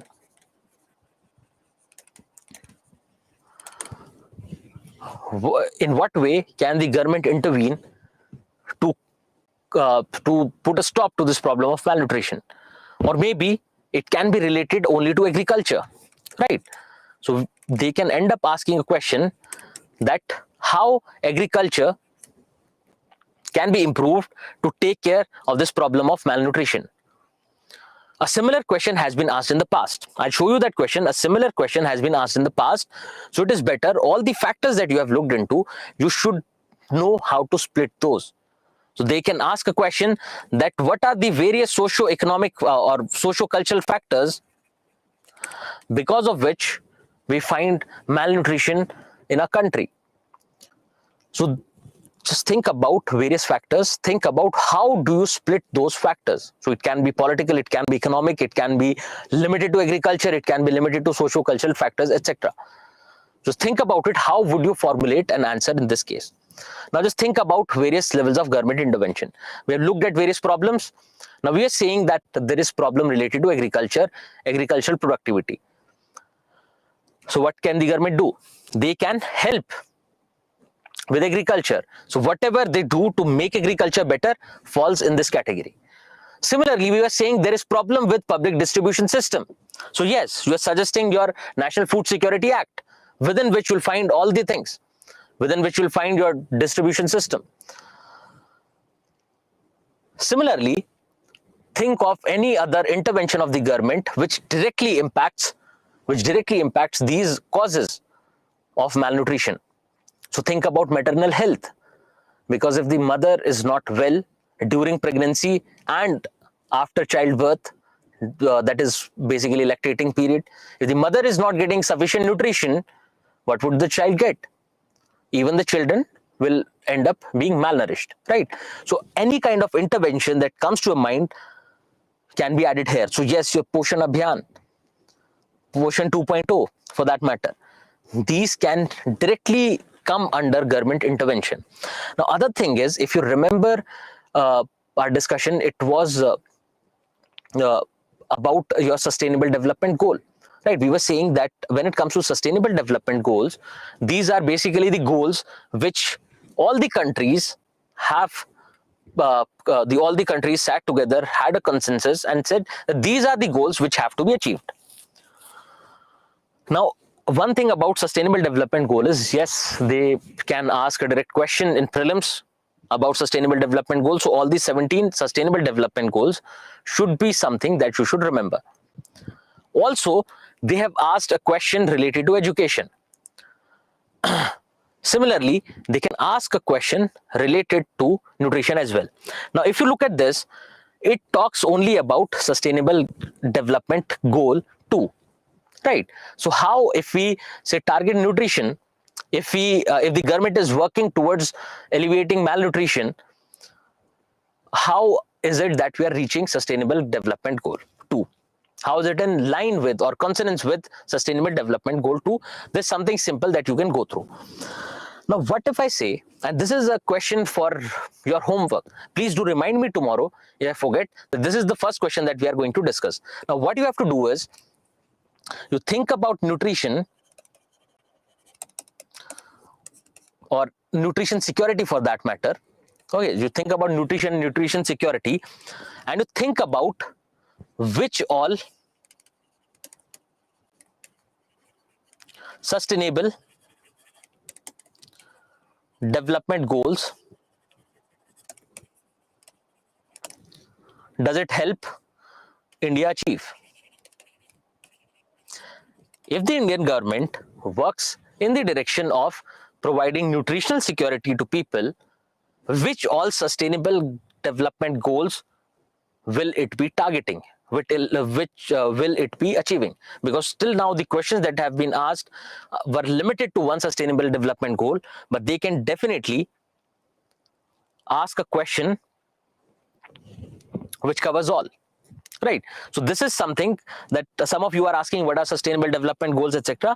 What you have to do is, this is your homework. Just search what are these sustainable development goals, what are all the 17 sustainable development goals. This is one homework that you have to check and remember.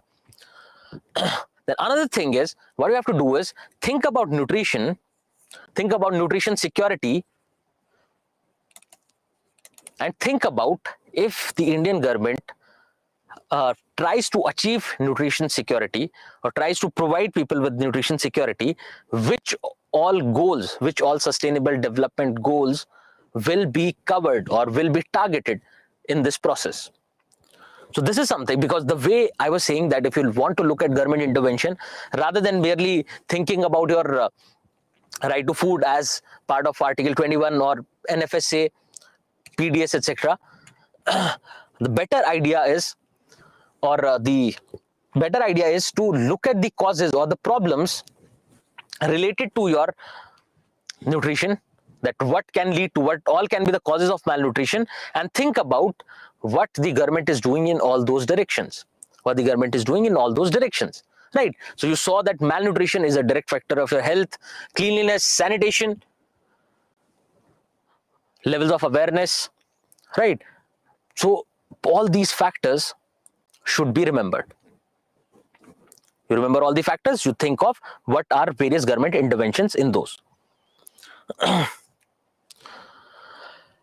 now, on the similar lines, you have to think about various causes of malnutrition, or what will the government do, or what is the government doing to achieve nutrition security for the people.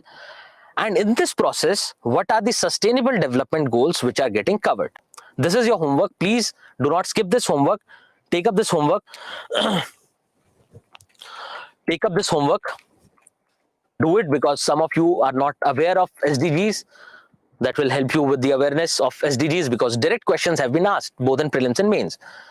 Similarly, if while trying to answer this question, you would have to apply your brains, you would have to storm your brain, because there are various sustainable development goals which are related to hunger, then poverty, education, etc. How would they contribute to this? Then just go through these few ideas, that because these are the primary ones. If you think of public distribution system, it is something that impacts nutrition security directly, right? We have already discussed. You just go through it.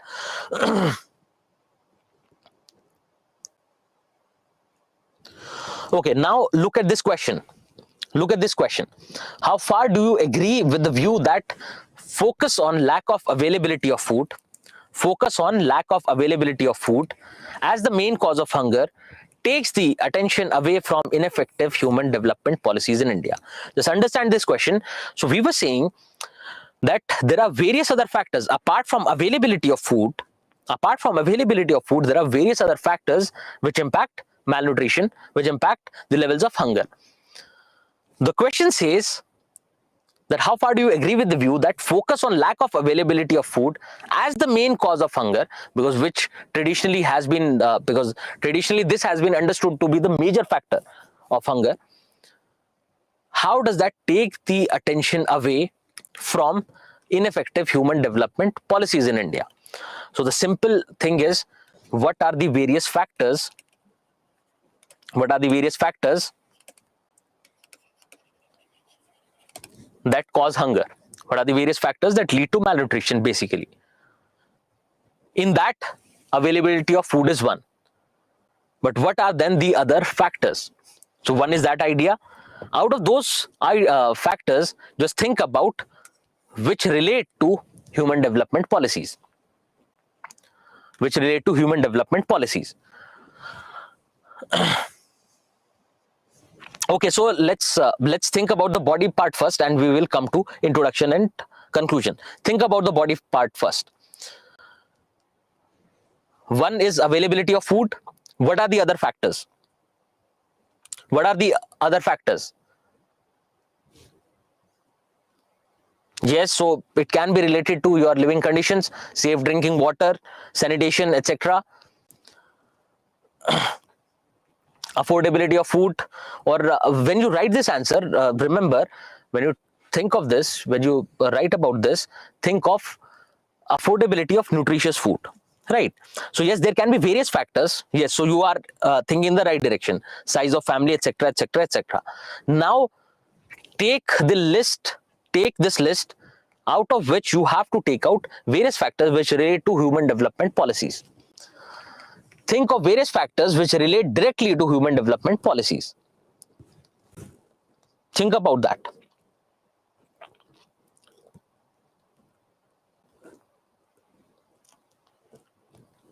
So yes, if you think of development policies, the first idea that should come to your mind is the unequal distribution of resources, the unequal, say, effectiveness, the levels of effectiveness of development policies being different in different areas.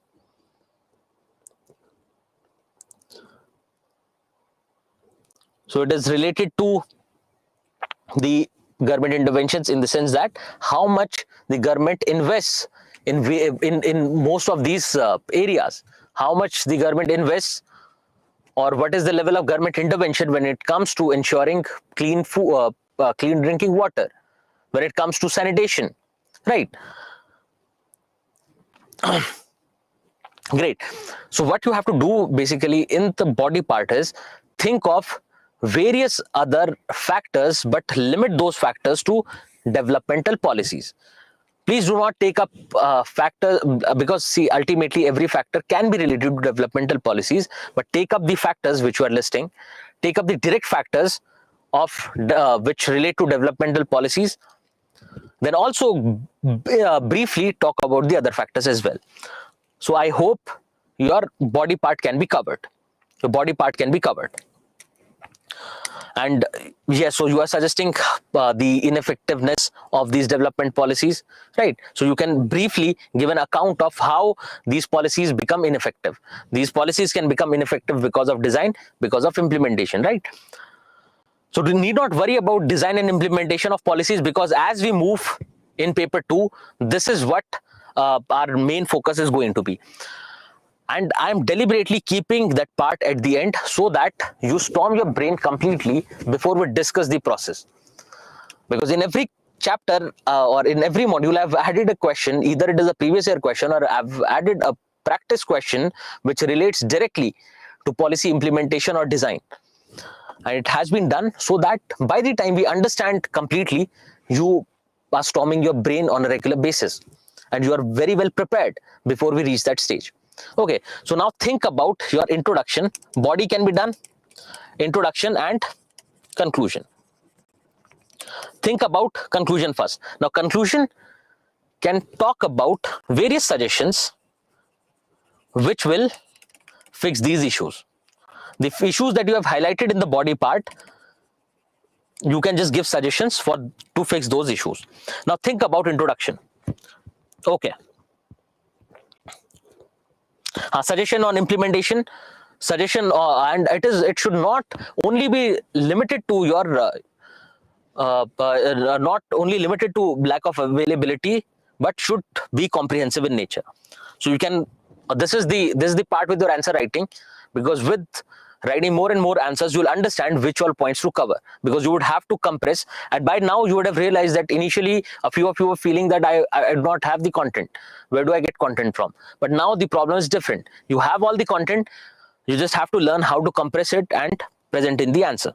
Okay, introduction. So introduction about importance of food availability would not be very apt. Would not be very apt.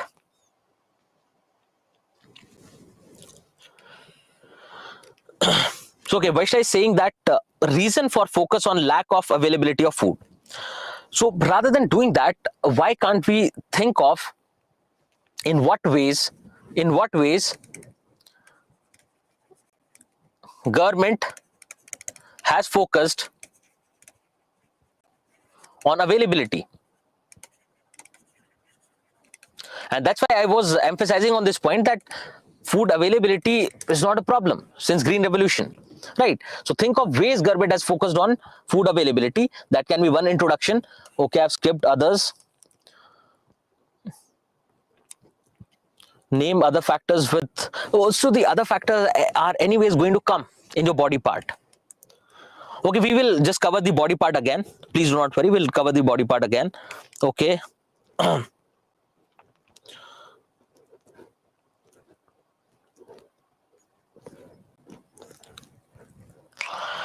Okay, so other idea is that it is not just that government has focused only on availability of food. You can portray suggesting government interventions apart from availability. So the question is saying that the government has focused only on lack of availability of food as main cause of hunger, but there are other government interventions apart from availability, right, which can be mentioned in the introduction.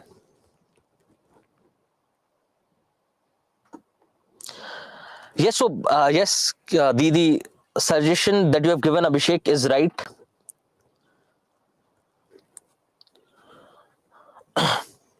Okay, so there can be two ways. Other thing is that you can think of various examples of say ineffective policy. You can start with an example of ineffective policy, ineffective developmental policy, and that's why I was emphasizing on this point that for years now we have a lot of availability of food. Food availability is not a problem.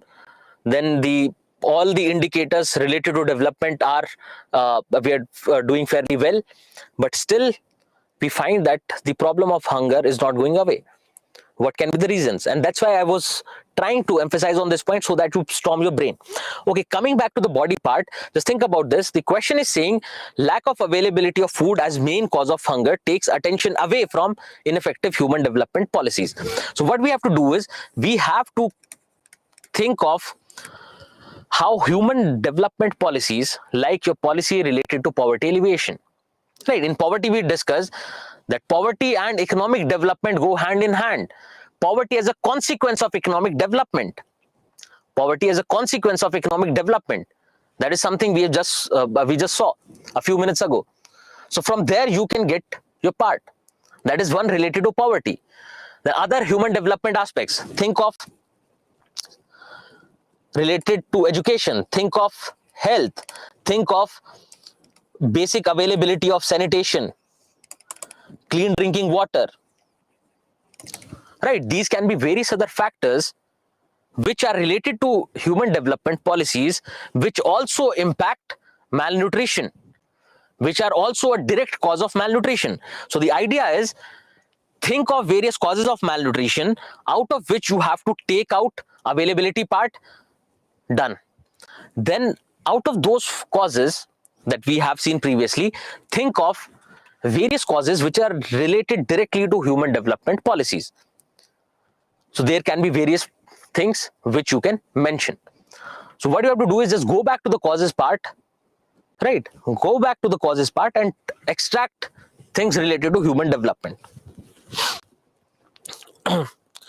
So yes, Rashmi, if you find an example, Rashmi is suggesting if you find an example in the news, any fact related to an area where either the policies are doing well or not doing well, can we use that? You can definitely use that. But to be very honest, you would not remember during the examination. The chances are very less that you will remember those kind of facts during the examination. It'll become hard. Okay, so please just give a quick thumbs up so that I know that you have understood this question. This is a simple question based on the discussion we just had. And also what I'm saying is that you have to remember this homework. Okay, I expect at least 70% of you to take up that sustainable development goal homework, right?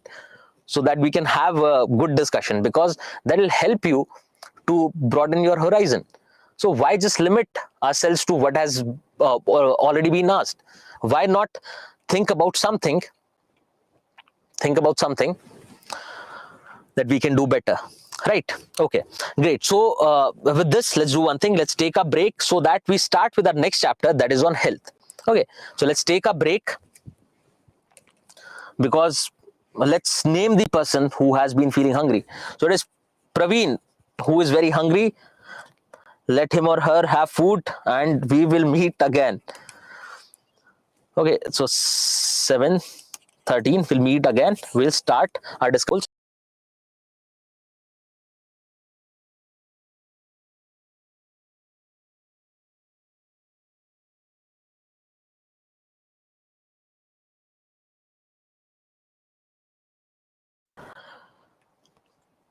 So human resources that will be involved in health, human resources that will be involved in education will be covered with the respective chapters. And along with it, what we'll do is we'll cover skill development separately, so that the human resources for these two aspects are covered here, and the human resources in general are covered with skill development. So the first part is health. Now, before we start with health, and it extends to education as well, what you have to do is we will look at various issues related to health in India, and then we'll jump onto the policy framework that we have, right? So when we talk about education, we'll look at the problems in education, and then we'll jump to the education policy, new education policy that came out in 2020. Similarly, when it comes to health, we'll look at the problems of health and we'll see what our health policy envisages to do. So we'll look at various measures taken up by government. But when it comes to understanding, we do not have to limit our understanding till there. If there is anything new that comes up, it has to be covered, because these are very dynamic topics. If you look at the questions from paper 2, most of the questions are dynamic in nature. So what I do is I try to cover whatever is possible, but there's a lot which you all would have to do, because there'll be new schemes coming up. They'll be, say, revisiting their strategy to target health, right? So what we'll do is we'll first look at the problems, then we'll look at what are the suggestions in our policy framework and what programs government has started to take care of these problems. Okay, so now before we start, just look at this question. It was asked in the previous year that the deficiencies in India's public health infrastructure were brought to the forefront by the COVID-19 pandemic. Identify these deficiencies and suggest measures to avoid a similar situation in the future. Now, if you look at this question, you'll be able to understand that yes, there are various problems, because every day the newspapers were flooded with these kind of problems, The newspapers were talking about unavailability of beds. Newspapers were talking about unavailability of basic infrastructure, unavailability of medicines, etc.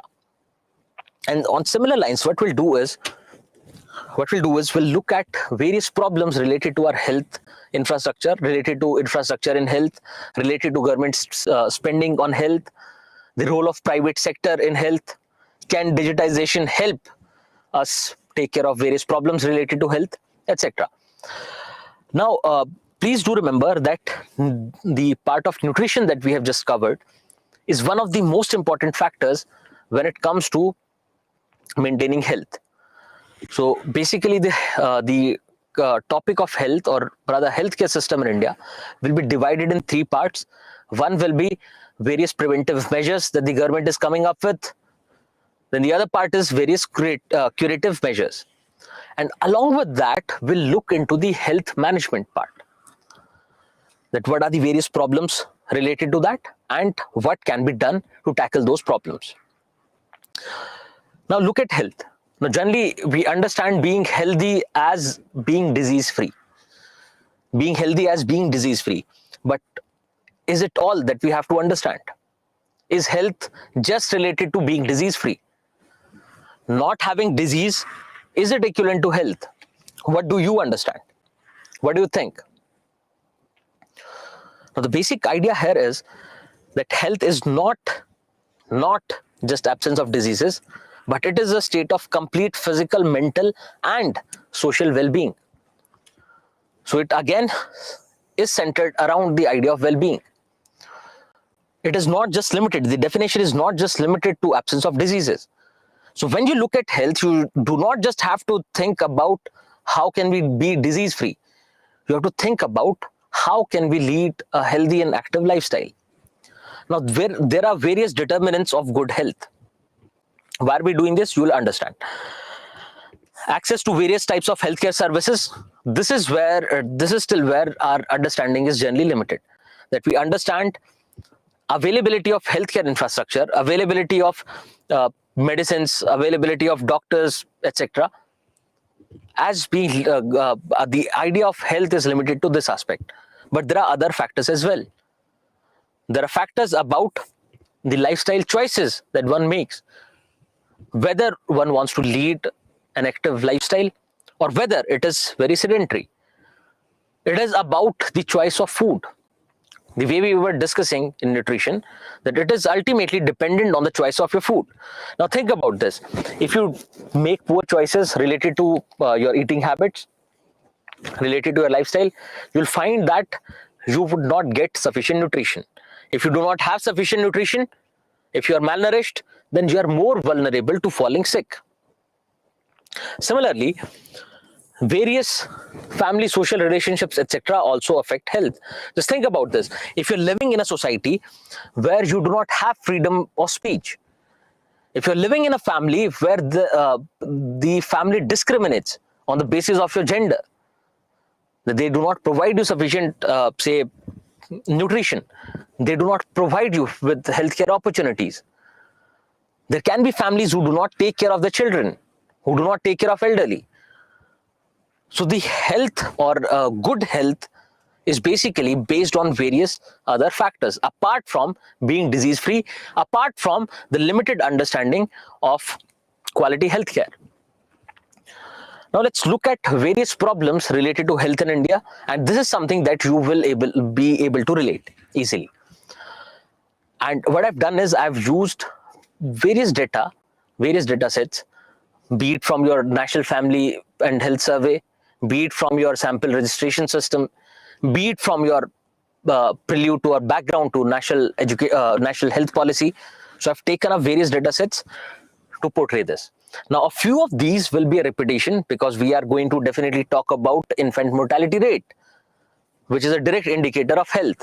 We're going to talk about maternal mortality rate. Now, these ideas, these dimensions have already been covered. But again, we have to, when we look at health, we do not have to limit our understanding to a certain section. We have to take overall healthcare system in India. Now, if you think about healthcare, you find that generally we living in the cities, we understand healthcare system to be limited to your tertiary care centers, limited to your big private hospitals or either your big public hospitals that are there in the cities. But you have to understand, when you look at healthcare system, we have to cover all the dimensions, because there'll be specific needs. In nutrition, we're talking about specific needs of children. If you think about nutrition, if you look at various reports, you'll find that the amount of nutrition that is generally required by children during that growing age, or the amount of nutrition that is required by a pregnant or a lactating woman, is way more than and is way diverse compared to the general understanding. Because we think that having protein, fats, carbohydrates, etc. in sufficient amount is all we need. But ultimately, you'll find specific needs coming from specific sections, right? So it'll be, say, if you remember the data, many women in our country are facing the problem of anemia. Now, to tackle that, you need, say, targeted approach. Similarly, if you think of child nutrition, what is it that should be contained in child nutrition? Now, you do not have to go into the finer aspects that what should be the ideal balanced diet, right? What should be the balanced diet, etc. Because we're not talking about the, say, impact of health on a particular section. And even when we look about, if we think about health and particular sections, we look at various determinants of health. We do not have to specify the nutritional requirement, because that is something that they would not ask. Yes, if it is part of a scheme program, they might end up asking a question in prelims, but they would not ask us a comprehensive question in the mains examination. So let's look at the status of healthcare in India. Now, the first idea is, when we look at health, we are saying that it is not just limited to health system. On the basis of various reports, you find that if we talk about determinants of health, only 10% weightage is given to health system related factors, whether there is availability of doctors or not, whether there is availability of medicines or not. This consists only of 10%. The major part of it, the major chunk of it,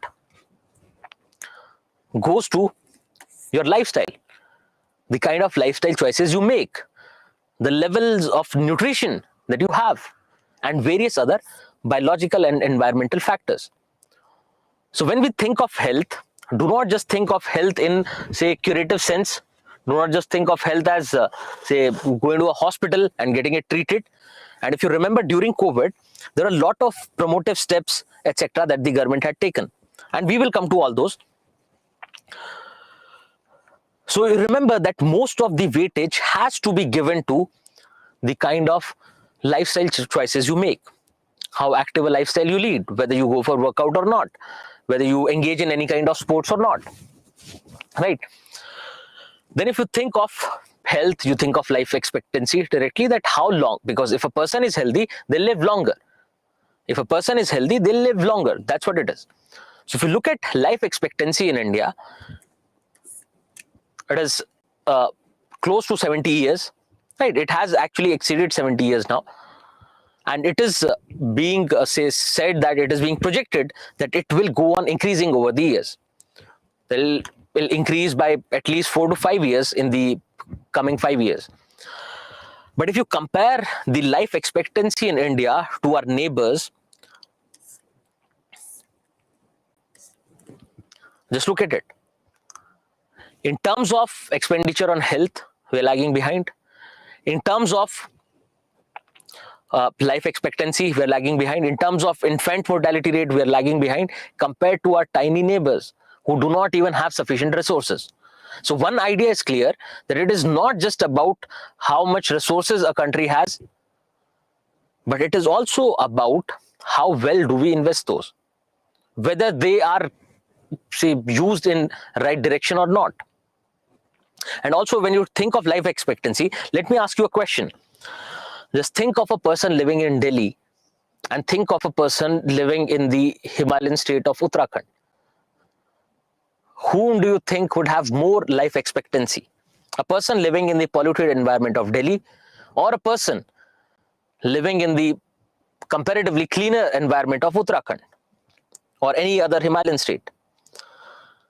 So yes, most of you are saying that it'll be person from Uttarakhand who'll have better life expectancy. But actually, if you look at the numbers, you'll find that it is Delhi where people have better life expectancy at birth. Again, why? Because it is not, even though we say that the health system related factors contribute to only 10%, but we find that it is primarily because of availability of better availability of healthcare in Delhi that directly contributes to life expectancy. It is your institutional births which contribute to life expectancy. It is the levels of awareness of people which contributes directly to life expectancy.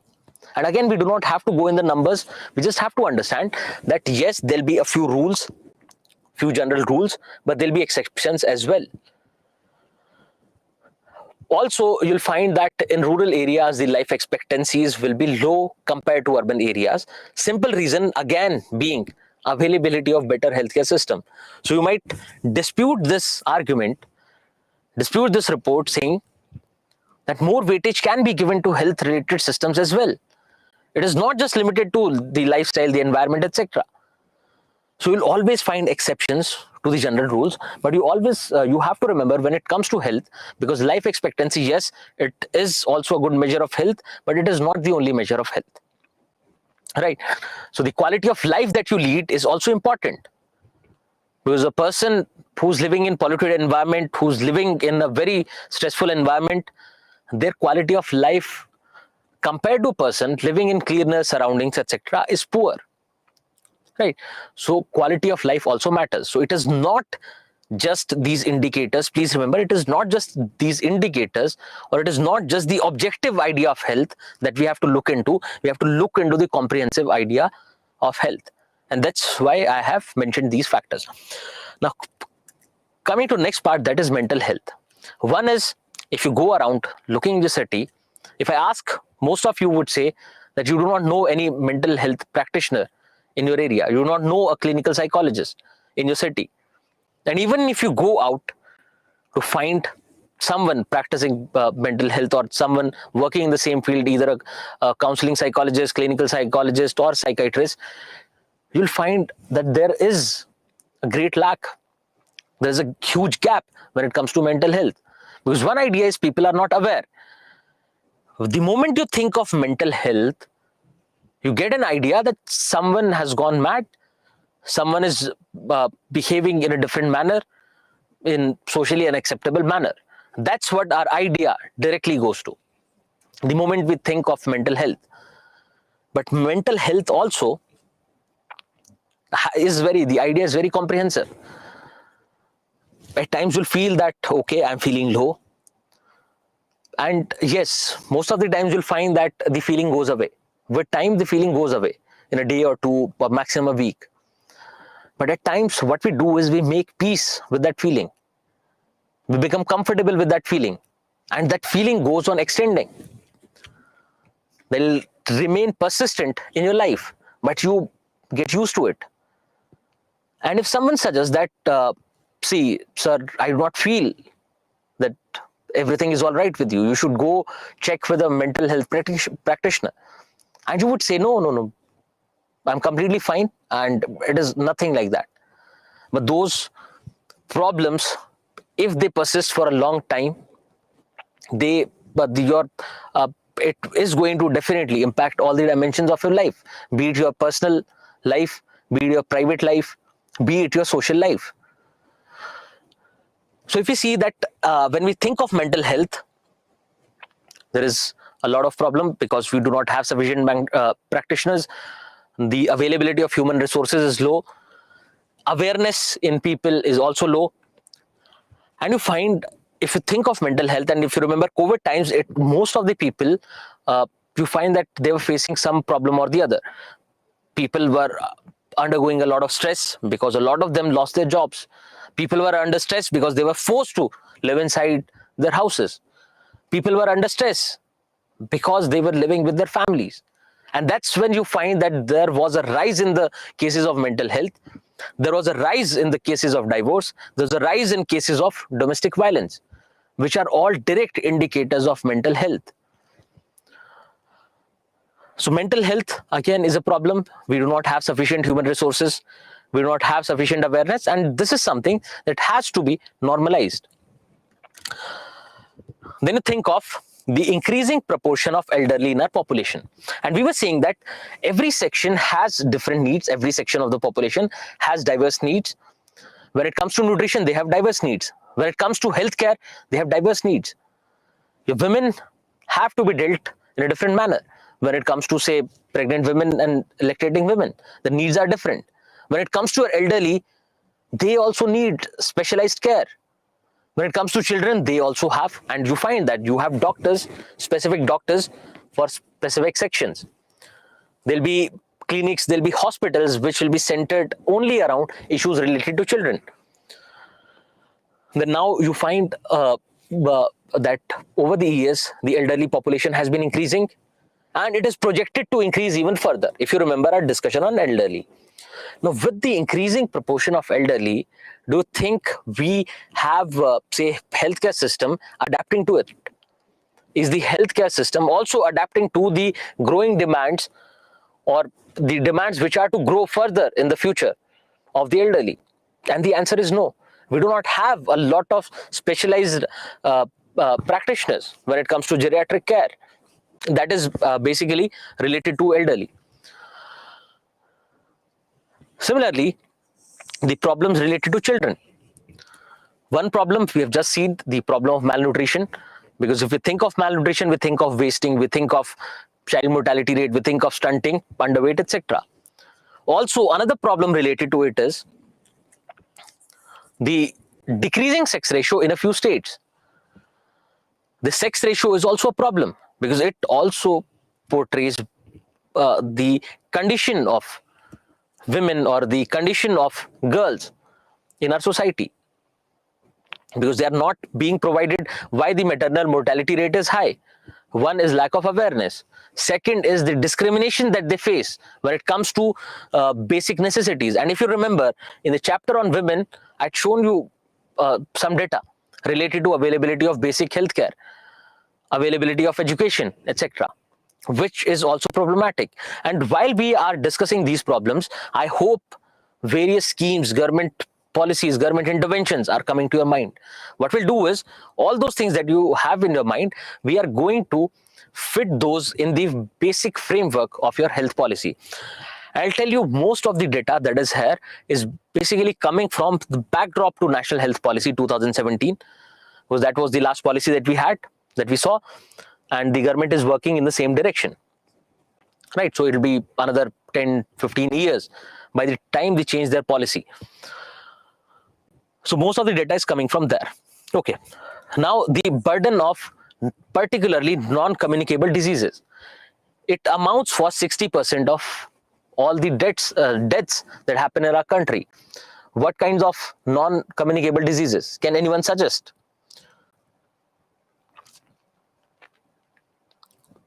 Yes, various new lifestyle diseases that are coming up, like diabetes, cancer, issues related to heart. These contribute to 60% of all the deaths that happen. Now, when we say non-communicable, let's stick to non-communicable, and we can think of other problems, other communicable diseases like AIDS, etc. later. Now, just think about various programs of the government that are working in that direction. Then you think about the various vaccination programs, etc., various disease control programs that India has run, and you see that polio, for that matter, has been a great success. Then there are other programs as well to control diseases. Think about your programs related to HIV. And if you remember, okay, so we have not discussed transgender so far. When we discuss that, we are going to emphasize a little on HIV, for that matter. So it has been going down over the years. So it is 2011. By now, if you see, it will be somewhere around 0.18, because it has been on a decline over the years. So as far as I remember, in 2019, it has come down to 0.18%. But now you think about the population of a country and think about 0.20% of it. Don't you think that is a lot of burden? That is a lot of cases for that matter. That yes, we have been doing well when it comes to a few things, a few programs, but then there are few others which are becoming a problem. Now think about tuberculosis, the problem related to TB. So yes, it has been on a decline, but over the years now you find that there is something new that has come up, multi-drug resistant tuberculosis. And we will discuss that, do not worry. Multi-drug resistant is something that you would have read in Science and Technology. So the cases of multi-drug resistant tuberculosis are on a rise over the years. Similarly, these are few indicators related to maternal and child health. This is the same data that we have seen previously. Look at infant mortality rate in India. Look at the infant mortality rate in the countries that we dream to, or we think that we have been passing them by. For example, China. We think that, yes, there is a direct competition, but we are way better. Similarly, our neighbors. Just compare these numbers with India. How well they have been doing compared to that. Similarly, if you think of maternal mortality rate, it is still high. There are, say, differences, because if you look at a few states, obviously Kerala, etc., you'll find that they have been doing well. But then there are states like Bihar, Jharkhand, etc., where it is very high, but it's still very high. That means there has to be a focus on maternal health and child health as well. So there are disparities. Always keep noting the disparities between states and between urban and rural areas. You do not have to remember any number. Yes, the numbers related to total fertility rate would have become by hearted now, right? Because there's something that we have repeated over and over again. But you do not have to remember or cram any numbers for that matter, but you should have a general idea that what is happening. Then also we find that when it comes to healthcare and the idea, I said it is generally the big private hospitals that we think of, and we know there are problems. We know that affordability is a problem. Yes, if I ask you, where would you want to go if it comes to a health-related emergency? And most of you would say that I would rather go to a private hospital than something that keeps us at bay from going to private hospitals is the affordability aspect. Yes, they have world-class service. They have pretty much everything that you need. But affordability becomes an issue. There are a lot of malpractices that go around in private hospitals because a lot of cases keep coming every day in the newspapers. The hospital was, say, knee-deep in this scam. During COVID times, if you remember, the bills that the hospitals were giving. So private hospitals, yes, there is a rise of private healthcare industry, which is good because we are getting quality care now. We have multiple options now. But also you find that it is becoming a problem as well. So there is something that needs to be done. So we'll see what can be done about private healthcare system. Then with particularly related to private healthcare system is your out-of-pocket expenditure. That you have to spend more and more. We will explain what exactly out-of-pocket expenditure is, but think about this, that you have to spend on the medicines, you have to spend on the services that they provide, you have to spend on the various laboratory tests, etc., which has been on a rise. Even though we talk about achieving universal health coverage, right? Even your policy talks about universal health coverage. It has been the talk of the town. But we find that the out-of-pocket expenditure has been rising over the years, which is becoming a problem. Why? Because nearly 30% of our population is devoid of any kind of health insurance. And now this is also a very conservative estimate. This coming from a Niti Aayog report, a very recent Niti Aayog report. But again, it is a very conservative estimate because there are problems related to calculation or the head counts, etc. That will come to, we will discuss when we discuss this report.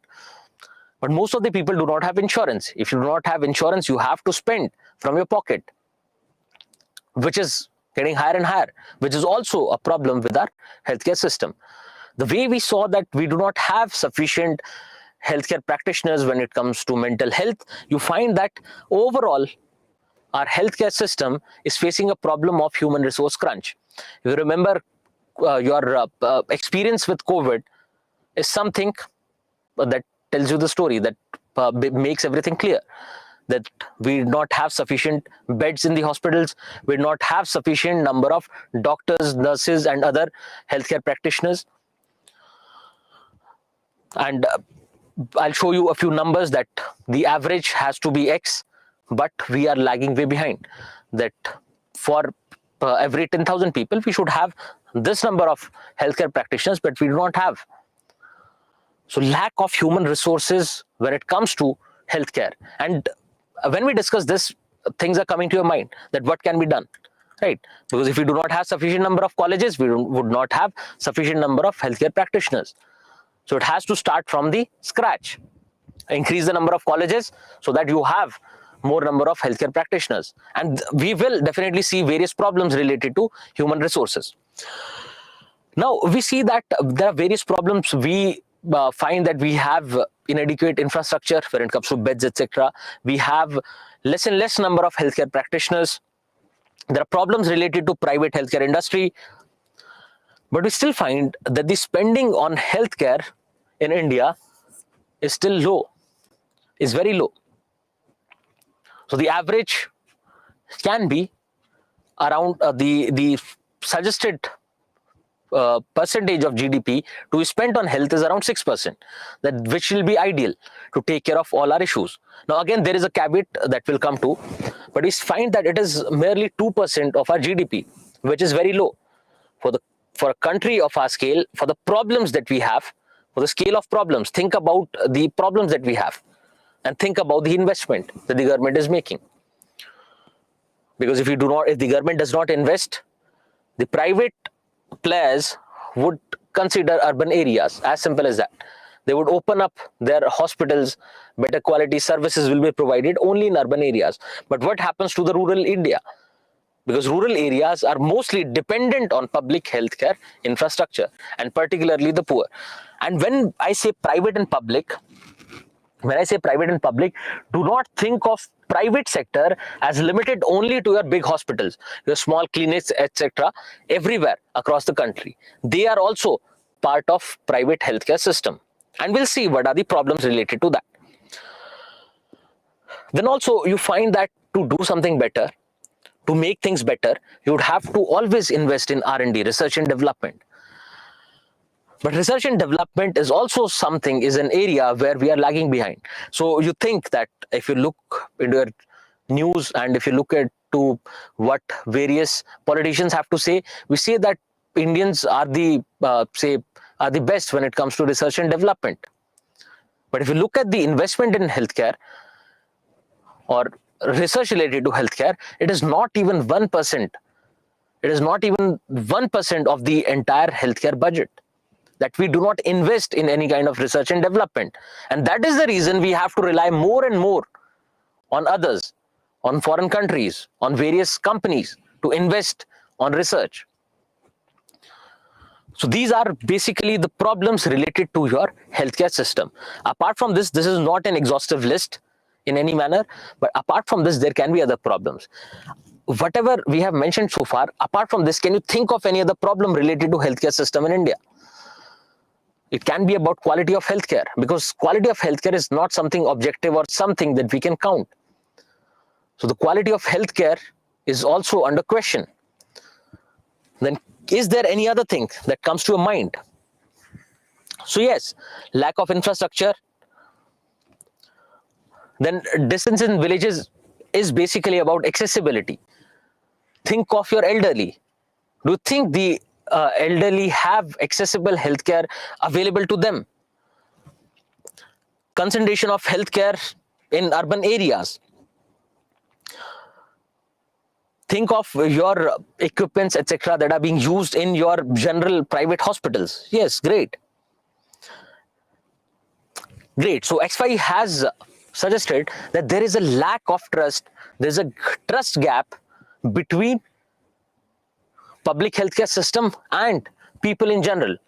That when I asked you this question, whether you would want to go to a private hospital or a public hospital, most of you said private hospitals.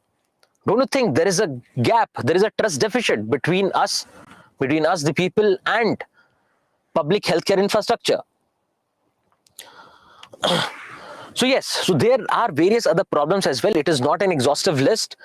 And if there is something new that comes up, you should vouch, you should take up and mention it in your notes. Now, any policy for that matter, if you because now we are starting with policies in education as well, we are going to stick to various policies, etc., or the national education policy. You find that the policy, basically any policy, say policy related to health, it will first talk about the objective. What is the objective that they want to achieve? Then to achieve that objective, they'll have various programs, short-term goals or quantified goals, that by this year we want to reach this. By this year we want to eliminate, say, HIV, for instance. So this policy will tell you about the overall framework, overall objective, that this is the objective we have to reach, and the framework to reach that objective, to fulfill that objective. In this context, you have National Health Policy 2017. You do not have to go through the policy. Most of the important things have been extracted out of the policy and provided here. All you have to do is, if there are any new programs that come up, because now you whatever problems that you find mentioned there are basically coming from backdrop of your national health policy.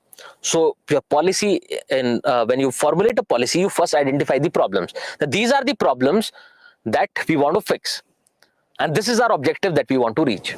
Now, to take care of these problems, take care of these issues, and to reach our objective, what can be done? What should be done? Those are your various short-term and long-term goals. So all that happens actually comes from the problems that have been identified in your national health policy. So the backdrop that we saw, that the maternal and child mortality rates have declined, but they're still high. There is regional disparity when it comes to maternal and child mortality rates. Then you think of the rise of private healthcare industry. Think of increase in expenditure due to healthcare. And if you remember, we were saying that even in poverty, we were saying healthcare is a major factor.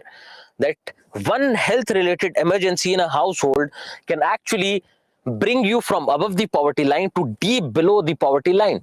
That is the state of healthcare expenditure in our country.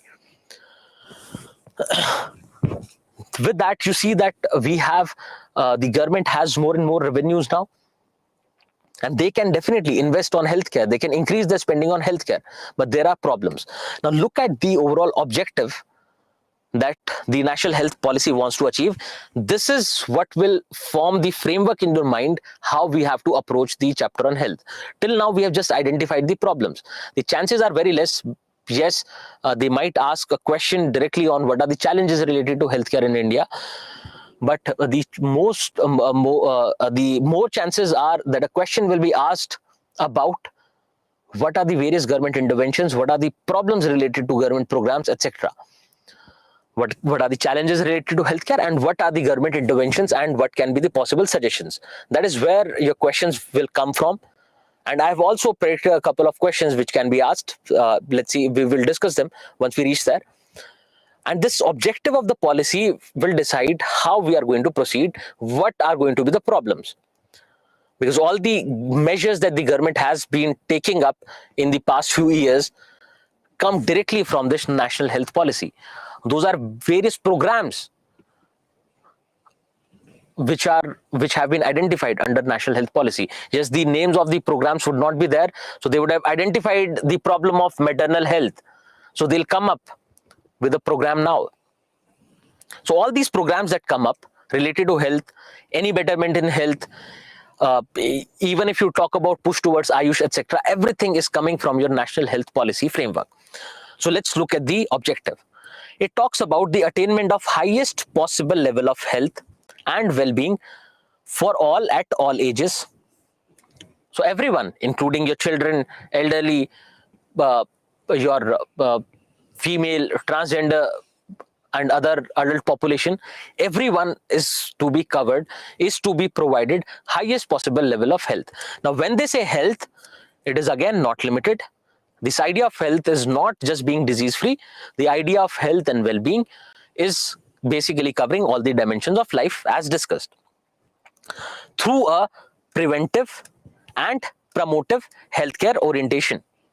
Through a preventive, one is preventive that you easily understand, and then there is promotive healthcare, which we'll come to, and universal access to good quality healthcare services without anyone having to face financial hardships as a consequence. We will understand this. Now they're saying that one is you have to cover all the sections of the population, provide them with good health and well-being. It is not just about opening up of new healthcare centers. It is not just about making medicines available for free. It is not just about providing compulsory insurance. It is about covering all the other dimensions of life as well. Then they talk about increasing the access to healthcare system, because we find that you do not have adequate healthcare infrastructure in all the places, so you have to provide them access, everyone access. Now, when it comes to access, there'll be certain disadvantaged sections. Just think of your differently abled, just think of your elderly who might need services at doorstep, who might need, say, help of your remote healthcare services. Then they talk about the quality. The quality of healthcare provided in India is more or less, when it comes to particularly public health, is poor. Even though we say that private healthcare industry is booming, is doing great, they are providing quality service, etc. But when it comes to public health, which most of the people avail, we do not have good quality. So providing access to healthcare to the ones who are not able to access healthcare system, then provide quality healthcare, and also providing affordable healthcare. It has to be affordable. Yes, there can be a hospital in your vicinity, but if they charge, say, if the charges start from 2,000 for a basic appointment, would you be able to afford it? The answer is no. So the policy talks about providing access to quality and affordable healthcare. They also talk about preventive and promotive healthcare. Now, one is cure, right? You read that quote, prevention is better than cure. So prevention is preventing the diseases from happening by government intervention, spreading awareness, etc. Cure is basically treating someone who is ill. If you get any kind of illness, sickness, there can be, say, measures taken to cure that problem, right? If you have fever, then there can be a cure. Prevention can be talking about, say, being immune to something. Think of your vaccination. What is that? A preventive measure, so that you do not fall sick because of that problem. Now think of promotive healthcare. Now here, the all who are here, can you think of promotive healthcare? What is promotive healthcare? So one is stop before anything happens. Other thing is providing services after you have fallen sick. But then what is promotive? If we're talking about promotive, what can be this promotive healthcare? Can anyone suggest?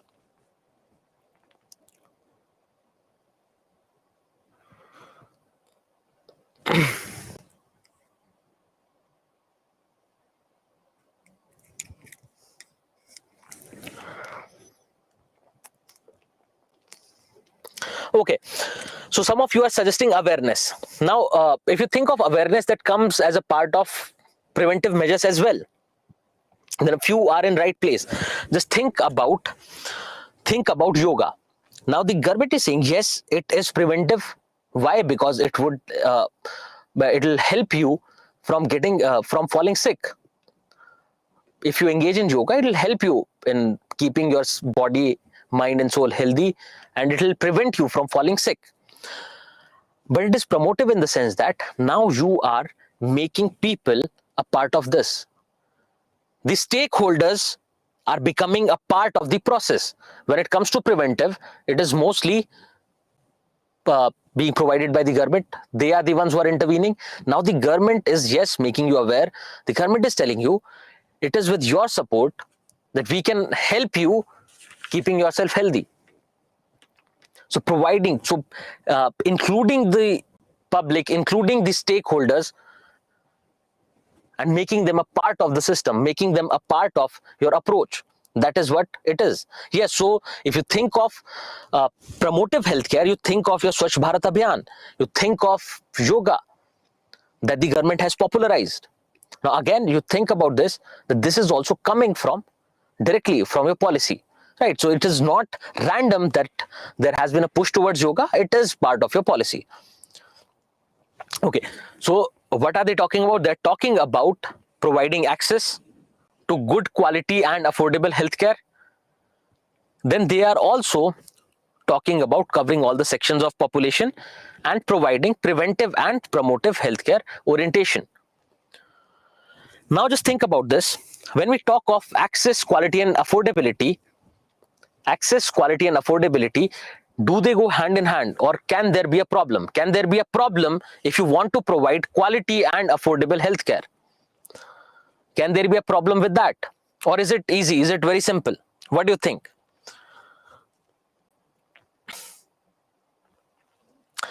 It'll be hard, because you think about this. If you take these three aspects, you take quality, access and affordability. So one idea is that your universal health coverage means the same. The objective of the policy is basically universal health coverage, which means people have access to full range of quality health services that they need, when and where they need it, without any financial hardship. So basically, universal health coverage talks about providing access to quality and affordable healthcare. That is what the objective of the policy is. Now think about these three. Just take example. If you say that I want to provide quality healthcare, you say that you want to provide quality healthcare. The moment you start improving the quality, the cost that you will incur will go on rising. Just think about your good ICU units, right? There is a fixed cost that is associated with it. Think about your better quality medicines. Everything has a cost related to it. So the moment you say that I want to improve the quality, the cost is going to increase. And what is happening? That yes, now you have quality healthcare, but it is not affordable. Similarly, if you want to work out the affordability, if you want to say that, okay, I want to make healthcare affordable, it is going to affect the quality of services, because you would not be able to provide services. Similarly, if you want to increase the access, if you want to open multiple hospitals, that healthcare services are available to all, they are there in their vicinity, then can you possibly maintain quality? Because you would not have sufficient human resources for the same. You would not have sufficient infrastructure for the same. So if you think about these three ideas, they do not go hand in hand. And this is what the iron triangle of health is, which says, and which has a challenge that if you want to improve on one of the aspects, if you want to improve the quality, then it will have a cost, or it will have a bearing on affordability. Similarly, if you want to improve access, it will have a bearing on one of the other factors. So they say, yes, two of these factors can be achieved easily. It's not going to be a problem, but it is definitely going to impact, or it is going to affect one of the three factors for sure. So yes, the objective looks beautiful, that everyone gets quality and affordable healthcare. But it is not so practical. It is not something that we can simply achieve. Now, your national health policy talks about achieving universal health coverage. They talk about the trust deficit that we have between people and public healthcare system. They want to bridge that deficit. How do you want to do that? We will come to that. Then also, we are saying that there has been a rise in private sector. The government itself cannot have all the resources to make the healthcare system good, or to achieve the objectives that they can. So they will definitely need help from private sector. Now, if you talk about private sector works primarily on the motive of profit. When it comes to public health or it comes to any kind of public service, they basically think of providing services. They basically think of the citizens. They basically think of the people. People are at the center stage. But when it comes to private sector, profit is at the center stage. So they are saying that yes, we will definitely need help from private sector, but we would have to align the growth of private sector with public health goals. Why? Because the private sectors will think that we will go on opening the institutions or the hospitals in urban areas. But the need of the hour is that you provide primary healthcare facilities to rural masses. So there has to be a congruence in the ideas. There has to be, they have to reach an agreement. So these are basic goals or objectives of your national health policy. They also have a few quantitative goals and objectives that you need not worry about, you not have to remember. That they talk about dealing with infant mortality rate, they talk about increasing the life expectancy rate, etc. So there are various things. Now what we'll do is, we have identified the problems, we have looked at the framework of your national health policy. Now what we are going to do is, we'll discuss various measures that the government is taking in these directions, right? You remember that the government has to think of providing access to all, the government has to make it affordable, and the government has to think of bridging the gap between public health and your general public, right? So keeping all these things in mind, let's see what all problems are there, what are the problems that we have identified, and what the government is doing in those directions.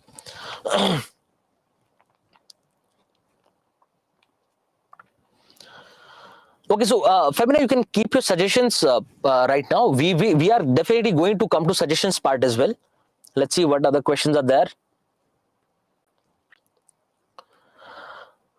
So Femina, when you say that rich people only get access to quality and affordable health services, now again, it is not affordable. It is affordable for them, but overall it is not affordable.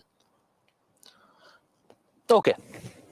So now let's think of health management first, then we'll talk about your various preventive measures, and we'll finally come to your curative measures that are being taken by the government. Now the first idea is, why not government invests more and more in public health? Then what can be the role of private sector?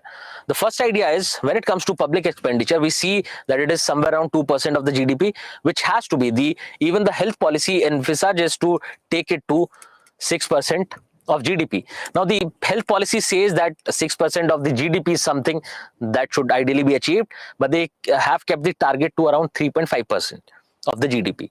So there is incongruency within the policy framework itself. So yes, desirable is 6% of the GDP, but right now we are at 2%. What will happen if we increase the public expenditure on health? What can be the consequences of it? Because this increase in public expenditure on health is going to fix various problems. What are the problems it can fix? Just think about it. It will take up the problem, or it will cover the problem of access to healthcare. It will take care of the problem of affordability. Ultimately, if the government is investing more in it, people will also feel, right? People will feel, yes, the government is doing something for us, hence bridging the trust deficit. So yes, better quality of public healthcare will be available, because they'll ultimately invest this money on infrastructure, basic infrastructure. They'll invest this money on training their human resources. They'll invest this money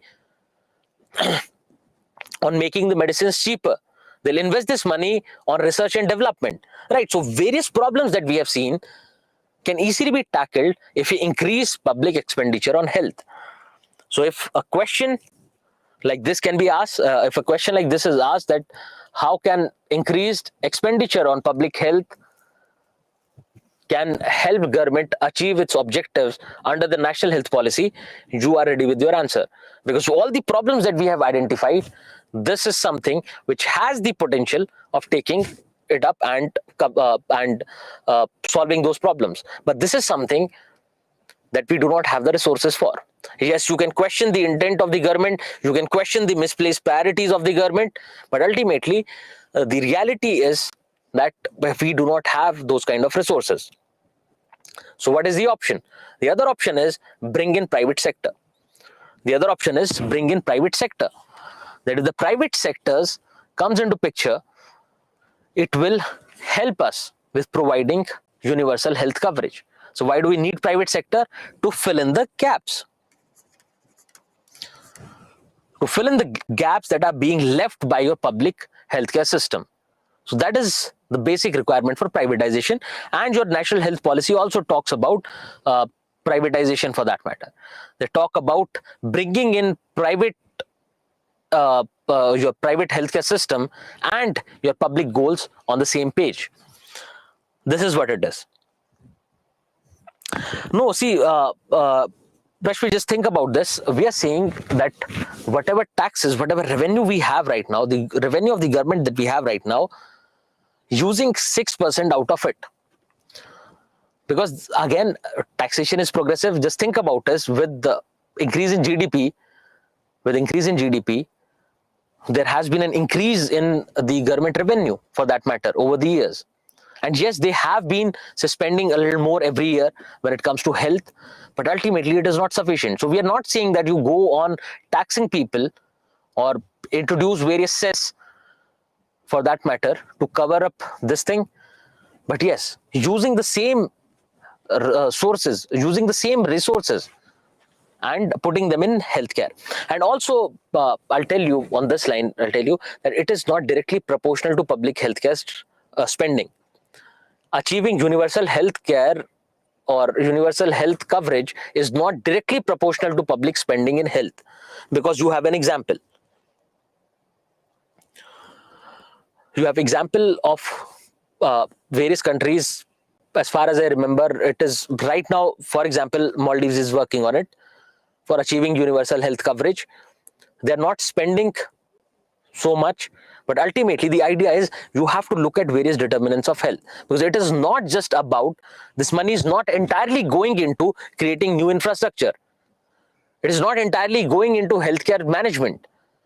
This money is going into preventive healthcare, promotive healthcare. Just look at the numbers of China. If you see, and I'll come up with a solution. I have a question for that, and let's see by that time if anyone comes up with that suggestion. So if you see in China that they have been investing in traditional medicine as well. And when it comes to traditional medicine, one, it is, we cannot conclusively say that it is always better than your Western medicine. But yes, it has good potential because it is generally lack of research that we find is problematic when it comes to traditional medicine. But China has very well integrated their traditional medicine with Western medicine. And ultimately, it reflects on the numbers because it is cheaper. It is available everywhere. The only thing that we have to do is to promote it. And you think about it, yes, so you have a push towards Ayush, right? You have a push towards Ayush. And we will come to that. I have a nice question framed for you all that you would have to think about. And let's see by that time whether you come up with that idea or not, by the time we come for this question. So yes, we know that we need private sector, we need inputs from private sector, resources from private sector to fill in these gaps. What will be the benefits? What can be the possible benefits of privatization of healthcare system in India? One, you'll have better choices.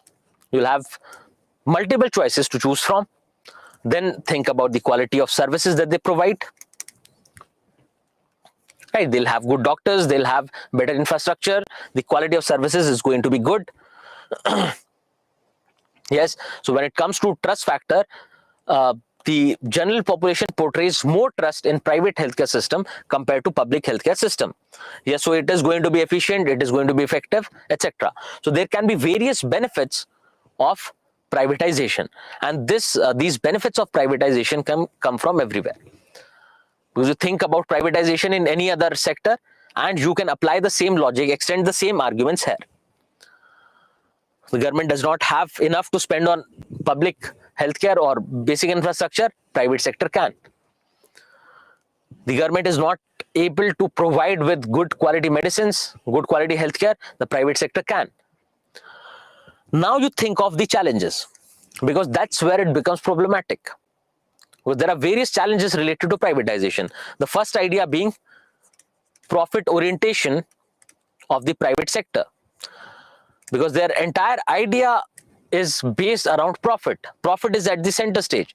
Ultimately, it is profit which will be given primacy over any other factor, even if it is something of ethical concern, right? And you see those examples. Again, the problem is affordability. What other problems can be there? Yes, so your rural-urban divide. Then you think of, to meet these profit requirements, they will enter into various malpractices, right? So they would suggest, and here is an example for you. You can just use this link later during revision. Just go through it. It's a small read. So they can take to various malpractices. They can inflate your bills. They can go for a surgery which was not even required. They'll primarily focus on, and if you go to a private hospital, the primary focus is basically on to capitalize from the patients, to capitalize on the problems of the patients. Even if you go with a headache, it would not be strange if they suggest a surgery for the same, right? So yes, ultimately, these can be various problems related to private sector. Now, yes, a direct question might not be asked on this, right? But a question can definitely be asked on how this public and private sector can align. How can they get into partnership to achieve these goals? So you have to think in terms of how we can use this privatization to achieve universal health coverage. That is the basic objective of our national health policy. Just think in those terms, and that would be all that you need to know. Then coming to this, you find that let's go back to the list. You find that one of the problems related to healthcare system is increase in out of pocket expenditure. What can be a solution to that? Health insurance. And we will come to that. Now the next part is about your human resources. We say that we do not have sufficient human resources when it comes to healthcare system, and not just healthcare system. Even when it comes to education, we find we have a lot of vacancies for your lecturers, for your teachers, and the government is not filling those. The teacher to pupil ratio is very low. Similarly, here you'll find the ratio of healthcare practitioners to the general population is very low. So if you look at these numbers, according to WHO, 44.5 healthcare professionals per 10,000 population is something that is desirable, because these are based on various calculations, various projections, estimations, because not everyone is going to fall sick at the same time, right? So the number basically comes from a lot of interpolations. But in India, we have only the half of the required or the desirable number. We do not have sufficient healthcare practitioners. And you would have read this, that when it comes to India, it is among the list of 57 most critically endangered countries in terms of human resource availability. And there are various numbers. If you look at healthcare professionals, do not just limit your idea to doctors. You have other practitioners as well. You have your nurses, you have your midwives, etc. And you find, if you look at these numbers, you do not have to remember anything. If you look at these numbers, there's a lot of disparity between states. So obviously, Kerala has the highest number, and you'll find states like Odisha, Rajasthan, Bihar lagging behind. Similarly, this talks about the percentage increase in the number of healthcare professionals in India. That yes, there has been an increase, but still we find there's a lot of gap. It is half the rate at which we are increasing. So everywhere you'll find that there are gaps. Now, apart from the number of healthcare practitioners, can there be other problems? Apart from the number of healthcare practitioners, can there be other problems? And the answer is yes. How about the quality of healthcare professionals? How about a lot of unqualified health professionals that you generally find in your tier 2, 3 cities, that you generally find in your rural areas? So one is availability, one is the issue with numbers, that they are not available in good numbers. There is a lot of gap. Then there are other problems related to quality. Then the government estimations from various organizations are different. The number of doctors who are actually registered is different. Numbers coming from different registration systems are different. Then you'll find that if you look at the distribution here, you'll find that your central and eastern states are lagging way behind. If you think in Delhi, Delhi also has a good number. Think of Kerala, has a good number of practitioners. But if you come to central and eastern states, the numbers are very low. Then you have a disparity, or there is a unequal distribution between human resources or healthcare professionals in urban and rural areas. And why do you think that most of the healthcare practitioners want to move towards urban areas? What is the reason?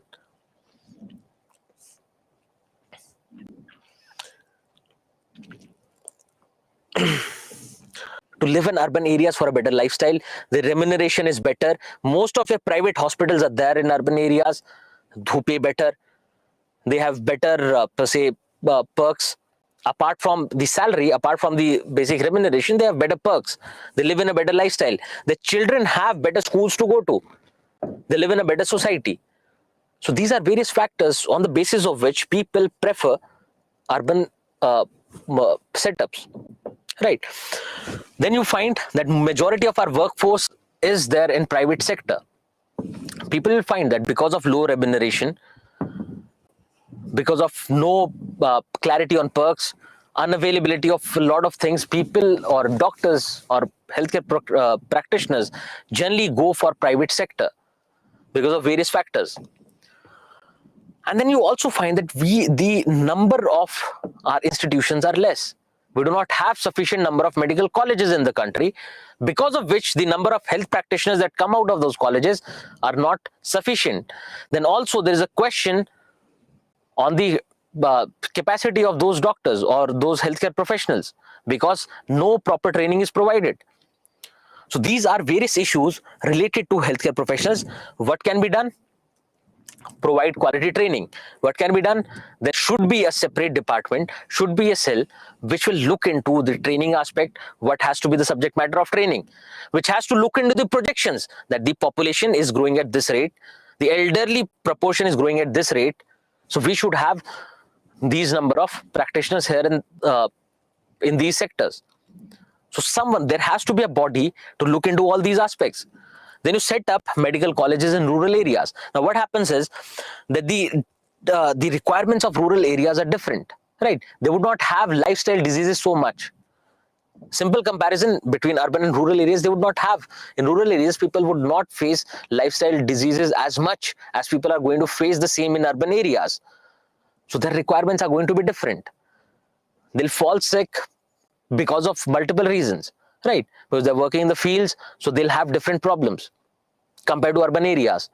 They will not face the problem of pollution, right? So they have different needs. And we find that most of our practitioners are concentrated in urban areas.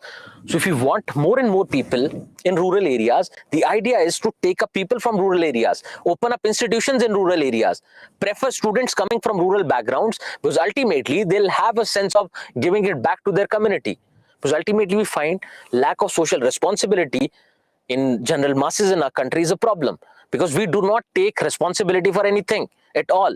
We only limit our understanding, we only limit everything to our own self, and maybe extend it to just our family. And this is an approach in political science that you need not worry about. But the idea is that people do not take up social responsibility. So if you take up people from rural areas, take up people from there, they would want to work in their area. They would want to work in their region. Then also, this is something that you uh, promote in people, that okay, why don't you serve in rural areas? It is better, etc., etc. Then you can actually go for mandatory provisions as well. And we find that one of the problems with our human resources is brain drain. That they study in colleges in India and they leave for abroad. They study in government colleges, they get quality education, and then they leave the country, go work in other countries. Why? Because of better remuneration, etc.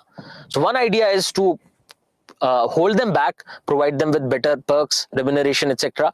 Provide them with better facilities in rural areas, take up people from rural areas who would want to work in the region, orient our studies, because right now the approach is different. They do not have, say, say population specific studies. Right? It is more general in nature. So oriented towards rural areas so that there are enough medical practitioners, and also there can be mandatory efforts. Like if you study from a government college, then you would have to mandatorily serve for 2 years in rural areas, right? Because at times it is not, we cannot always say count on a change of heart, but at times you have to make mandatory efforts, right? So yes, there are traffic lights, etc. Everything is there. People are supposed to follow it. People are being made aware. It is being checked before they give you a license. It is being checked whether you know all the rules, whether you know how to drive properly, etc. But ultimately, they have to penalize. Why? Because a lot of you, a lot of us will go on breaking the signal, will ride in the wrong lane, right? So there can be mandatory efforts like rural posting as well, which will pretty much fix the problems of human resource management. But again, the problem here is that this will also need a lot of investment to open up colleges. Now, if you rely on public or you rely on private sector to open up these colleges, the fees is going to be high. The government does not have the kind of revenue or the kind of money to invest in education or medical education. So this is something, again, the more we move towards paper 2, you'll find we'll talk about a lot of ideas. We'll talk about things on an ideal level, which more often than not you'll find are not practical, right? So this is going to be a problem. So let's I'm not saying that you have to stop applying logic here, but yes, you know the problem, you identify the problem, think of a solution, and that would be it. There'll be a lot of suggestions which will be impractical for that matter. Now you think of basic infrastructure. Now when you think of basic infrastructure, right now I've mentioned about shortages of various your primary healthcare centers, etc. Now you think in terms of, now you have to think more in terms of Ayushman Bharat health and wellness centers. Now I'll tell you the thing. So as a program under your national health policy, you have various Ayushman Bharat health and wellness centers which are opened across the country. Now these are basically a revamped version of the existing community healthcare centers, primary healthcare centers, etc., which were there. So now they have revamped them and renamed them as Ayushman Healthcare and Wellness Centers. And there are few differences as well. And if you have read, if you have gone through this Ayushman Bharat scheme, you will realize that how it is different. Right. So I've given a short write-up, I believe, here. Okay, I haven't, but you just go through Ayushman Bharat Health and Wellness Centers. Now, this is something that is being done to take care of the problems related to basic infrastructure, because the number of beds that are available are less. The human resources have already been discussed. There is shortage of these centers or healthcare centers, particularly in rural areas. If you remember, in COVID times, most of the primary healthcare centers were non-functional, were not even functioning, right? There were various ground reports for that matter. Then I've given a few other things, because it is not just related to limited to availability of beds. It is also extends to availability of basic services like clean drinking water. Because even if you go to a public hospital, particularly in rural areas, you'll find the state of sanitation in mess there. The hospital itself is not clean. Once you enter the public hospital premise, you'll find that there is a different smell altogether, and you feel like falling sick. So you can go in healthy and come out sick. That would not be a problem. That would not be surprising. Similarly, there can be other basic things that are needed there as well. So availability of so-and-so ICU units, right? Because there can be people who come in emergency who are critical patients, right? So availability for them. Availability of, say, oxygen cylinder that we face difficulty during COVID times. So these all basic problems related to infrastructure are being addressed here at Ayushman Bharat Health and Wellness Centers. Yes, you'll find that there is a problem. Most of the states, a lot of the states have covered their targets, have finished their targets for creating these Ayushman centers, but a lot of states have not. For example, the state of Rajasthan, for that matter. Now, it is mostly because of the political tussle that they have a different government in the state. At the center level, there is a different government, so they do not complete their targets, for that matter. Now, one idea is opening up these centers, etc. What you have to think is that, yes, you are making these centers available, you are opening up new centers, but you have to think about the quality of healthcare which will be provided there, because which can also remain under question. Now, there are various articles that keep coming up about various reports on these centers, etc. The government also came up with the second phase of it. So they were done with first phase, they came up with a report, but those reports will mostly be sugar-coated. That is very obvious. So rather than going through those, yes, because whatever the targets are, they'll try to portray that all is well. But you do look at the critical analysis that comes up in your newspaper. There are various schemes that we are going to discuss here. Right? We are not going to get into details of these schemes, but you do have to remember that if there is a critical analysis in the newspaper, you read newspaper, you don't have to create separate notes unless until you find it important, but at least go through it so that you understand, because it is something that will help you with your understanding. I have left a question like this at the end of the chapter, to which you'll find it hard to answer. That question will be something that you'll find hard to answer, because it talks about implementation of the National Health Policy. If you think of implementation, there are various programs under National Health Policy. Do you have an idea of all the programs? No. Do you need that? Again, no. Also, the problem is, if you think of their implementation, you have very limited data. You have very limited reports. So what can be done? Now, how to go about it will be dealt again in the last chapter, but you have to think about it. That how do we do that? Because they have asked the question. They've asked questions like this in the past. And you do not have, say, sufficient content or data available for implementation of various programs, of all the programs of the government.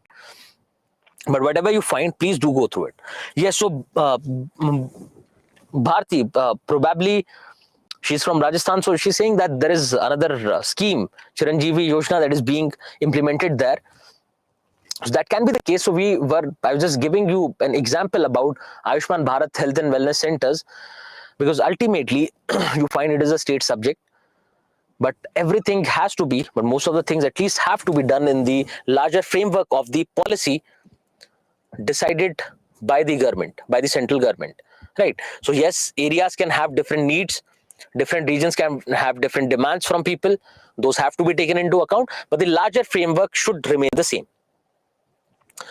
Okay, so with this, we will conclude the session for today. What we'll do is, tomorrow we'll take up the whatever is left from health. We'll talk about various preventive and curative measures, but we will talk about them briefly, and we'll try to invest more time in questions. Okay, so whatever problems are there, you already know what are the problem. All you have to do is try to link it to the government measures. what kind of government intervention do you see in these areas? So when it comes to digitization, we will think about what problems it can address, what can be the various challenges, and then you right away jump into National Digital Health Mission, that what are its various aspects. So as we move more and more into paper 2, it'll be up to you, because you would have to invest more time understanding these things. So once you understand, all you have to do is you have to integrate whatever is there in your current affairs to your static, because that is something that would have to be done by you, right? Because new current affairs are coming up every day, even after we finish this syllabus. Yes, so many schemes overlap with center, states, etc. A lot of content is repeating. That is again a problem with your schemes, right? When you think about insurance, so when we think about the number of 30% of people who are uninsured, who do not have any kind of insurance, you'll find that the rest of the 70%, there are a lot of people who are covered under multiple schemes from the state, from their employer, from the central government, right? So which is a problem. Okay, so with this, let's conclude the discussion for today, and we'll start from digitization tomorrow, and we'll move on quickly to your issues related to education and the solutions for the same and national education policy. Thank you, everyone.